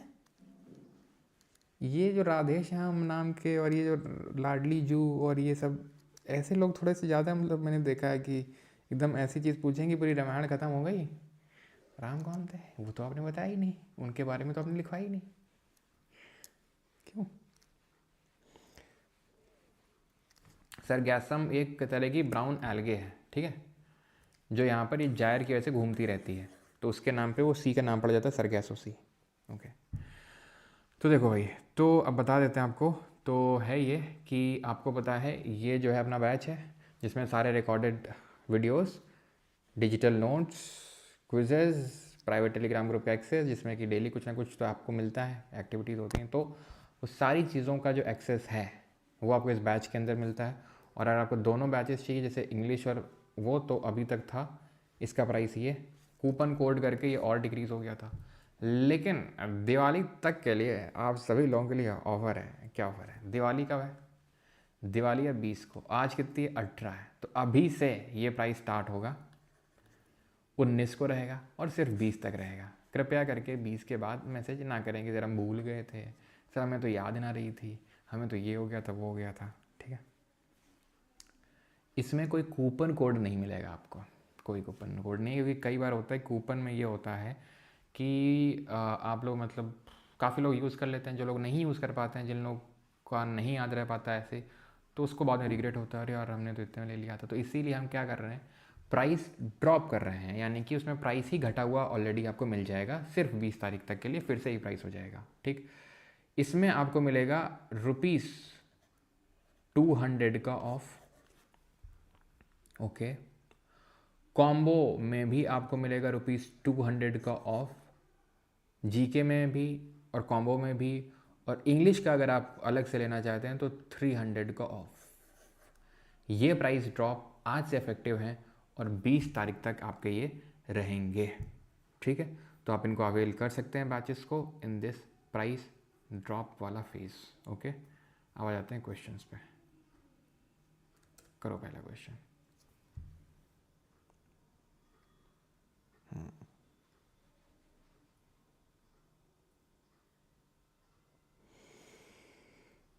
कोपेन का जलवायु वर्गीकरण तरुण चाहर करेंगे जब क्लाइमेटोलॉजी पढ़ेंगे, तो वहाँ पर, अभी यहाँ का टॉपिक नहीं है वो, आप चिंता मत करिए, पूरा सब कुछ होगा। दिवाली हॉलीडेज़, दिवाली की हॉलीडेज़ बता दूं, जैसे कि संडे, मंडे, ट्यूसडे, 3 दिन की छुट्टी है आपकी, संडे मंडे ट्यूसडे। वेडनेसडे सुबह एकदम नहा धो के आ जाना, फिर मत बोलना कि सर यार सर अभी भाई दूज मना रहे, सर छठ पूजा आ गई है। छठ पूजा 1-2 दिन की दे देंगे, लेकिन अभी करो, ठीक है? ओके, आई नो भाई, अब उस पर मत करना कि सर कल ही बैच लिया वो लिया, ठीक है? क्योंकि कई लोग होते हैं जो नहीं ले पाते, तो उनके लिए प्राइस ड्रॉप में हो जाता है। अब वो थोड़ा सा कॉमन सेंस लगाना, ठीक है? ऑब्वियस सी बात है कि कल भी काफ़ी लोगों ने बाई किया होगा, परसों भी किया होगा, और 21 को भी काफ़ी लोग करेंगे दिवाली के बाद भी, तो वो चीज़ उसका रिग्रेट मत रखा करो, ठीक है? चलो, पीसी बैच में भी कर देंगे। पीसी बैच पहले से 150 रुपये का है, उसमें 200 रुपये ऑफ करेंगे, आप 50 रुपये तुमको देंगे। क्यों भाई? तो पीसी बैच में भी क्या, पीसी बैच में तो क्या ही करोगे यार, वैसे 150 रुपये का है। हाँ, आईबी का काफ़ी लोग बोलते रहते हैं, आईबी का जो Tier 2 का प्रिपरेशन कर रहे हैं, तो उनके लिए टेलीग्राम पे सब कुछ आ जाएगा, टेलीग्राम पे, ठीक है? टेलीग्राम पे जो जो होगा इन 3 में तो ऐसा ही रहेगा जो मैंने आपको बताया, और अगर किसी में रहेगा तो टेलीग्राम में परमार एसएससी में, जो कि कल हैक हो गया था, हैकर्स ने हैक करने की काफ़ी कोशिश करी थी, लेकिन फाइनली वापस आ गया था। खैर करते हैं भी। कोल्ड ओशन करंट कौन सा है? अलास्का गर्म है, नॉर्थ अटलांटिक ड्रिफ्ट गर्म है, मतलब ये ओके ये भी तो गर्म है, ठंडा पूछा है। वेस्ट वेस्ट विंड ड्रिफ्ट, अब याद करो वेस्ट विंड ड्रिफ्ट, ठीक है। वेस्ट ऑस्ट्रेलियन करंट से इसको आप वो कर सकते हो, वेस्ट विंड ड्रिफ्ट, ठीक है। तो ये आपका 3 ओनली हो जाएगा, ऑप्शन नंबर डी। क्लियर है? कोल्ड पूछा था। ये आज का नहीं है, मुझे याद दिलाना, बाद में दूसरा क्वेश्चन कराऊंगा, लेकिन पहले ये करो। दूसरा क्वेश्चन भी करेंगे, लेकिन पहले जल्दी जल्दी ये करो जो अभी पढ़ा है उस पर। IBASA का पेमेंट ऑप्शन इनेबल हो जाएगा। एक्चुअल में इसको डिसेबल इसलिए हमने किया था क्योंकि कॉपी चेकिंग में थोड़ा सा वो हो जाता है रिस्ट्रिक्शन। तो हम कुछ ऐसा करेंगे कि भाई प्राइस ड्रॉप कर देंगे, ऑलमोस्ट आधा कर देंगे, और उसमें फिर कॉपी चेकिंग वाला फीचर नहीं रहा, क्योंकि हमारे पास जितने मेंटर हैं, क्वालिटी मेंटर हैं, उतने ही रह सकते हैं। क्वालिटी मेंटर लाने में दिक्कत होती है, तो उतने ही लोग हम रखेंगे जितने भी कॉपी चेक कर सकते हैं हम, ठीक है। Consider the following condition favourable for the formation and intensification of tropical storms. तो जो उष्णकटिबंधीय तूफानों की उत्पत्ति और विकास के लिए अनुकूल निम्नलिखित में से पर विचार करिए। ट्रॉपिकल साइक्लोन के लिए कॉरियोलिस फोर्स होना चाहिए, कॉरियोलिस बल की उपस्थिति होनी चाहिए। Upper divergence above the sea level system, upper divergence होना चाहिए, यस अपर एयर डाइवर्जेंस होना चाहिए, ठीक। High variations in the vertical wind speed, ये नहीं होना चाहिए। इसको चाहें तो आप नोट कर सकते हैं यहाँ पर, यहाँ पे,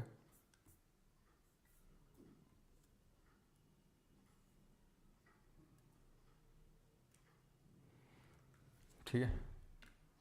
एटमॉस्फेरिक इंस्टेबिलिटी क्लाउड्स, लेकिन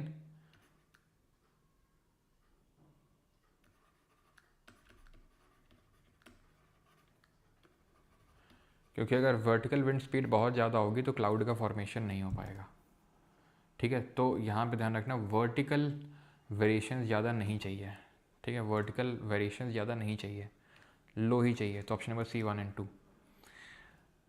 which of the following factors, ये NDA 2 देख रहे हो, ये भी NDA 2 2020। सर हमें थोड़ी NDA, अरे नहीं देना है तो बता रहा हूँ तुम्हें कितना इंपॉर्टेंट टॉपिक है। फैक्टर्स इन्फ्लुएंसिंग लेता तो UPSC है ना एग्जाम।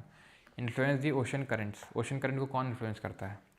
कॉरियोलिस फोर्स करता है, यस घुमाता है। ग्रेविटी, बिल्कुल ग्रेडियंट क्रिएट होता है तो ग्रेविटी कैसे मूव करता है। हीटिंग बाय सोलर एनर्जी, तभी तो थर्मो हेलाइन सर्कुलेशन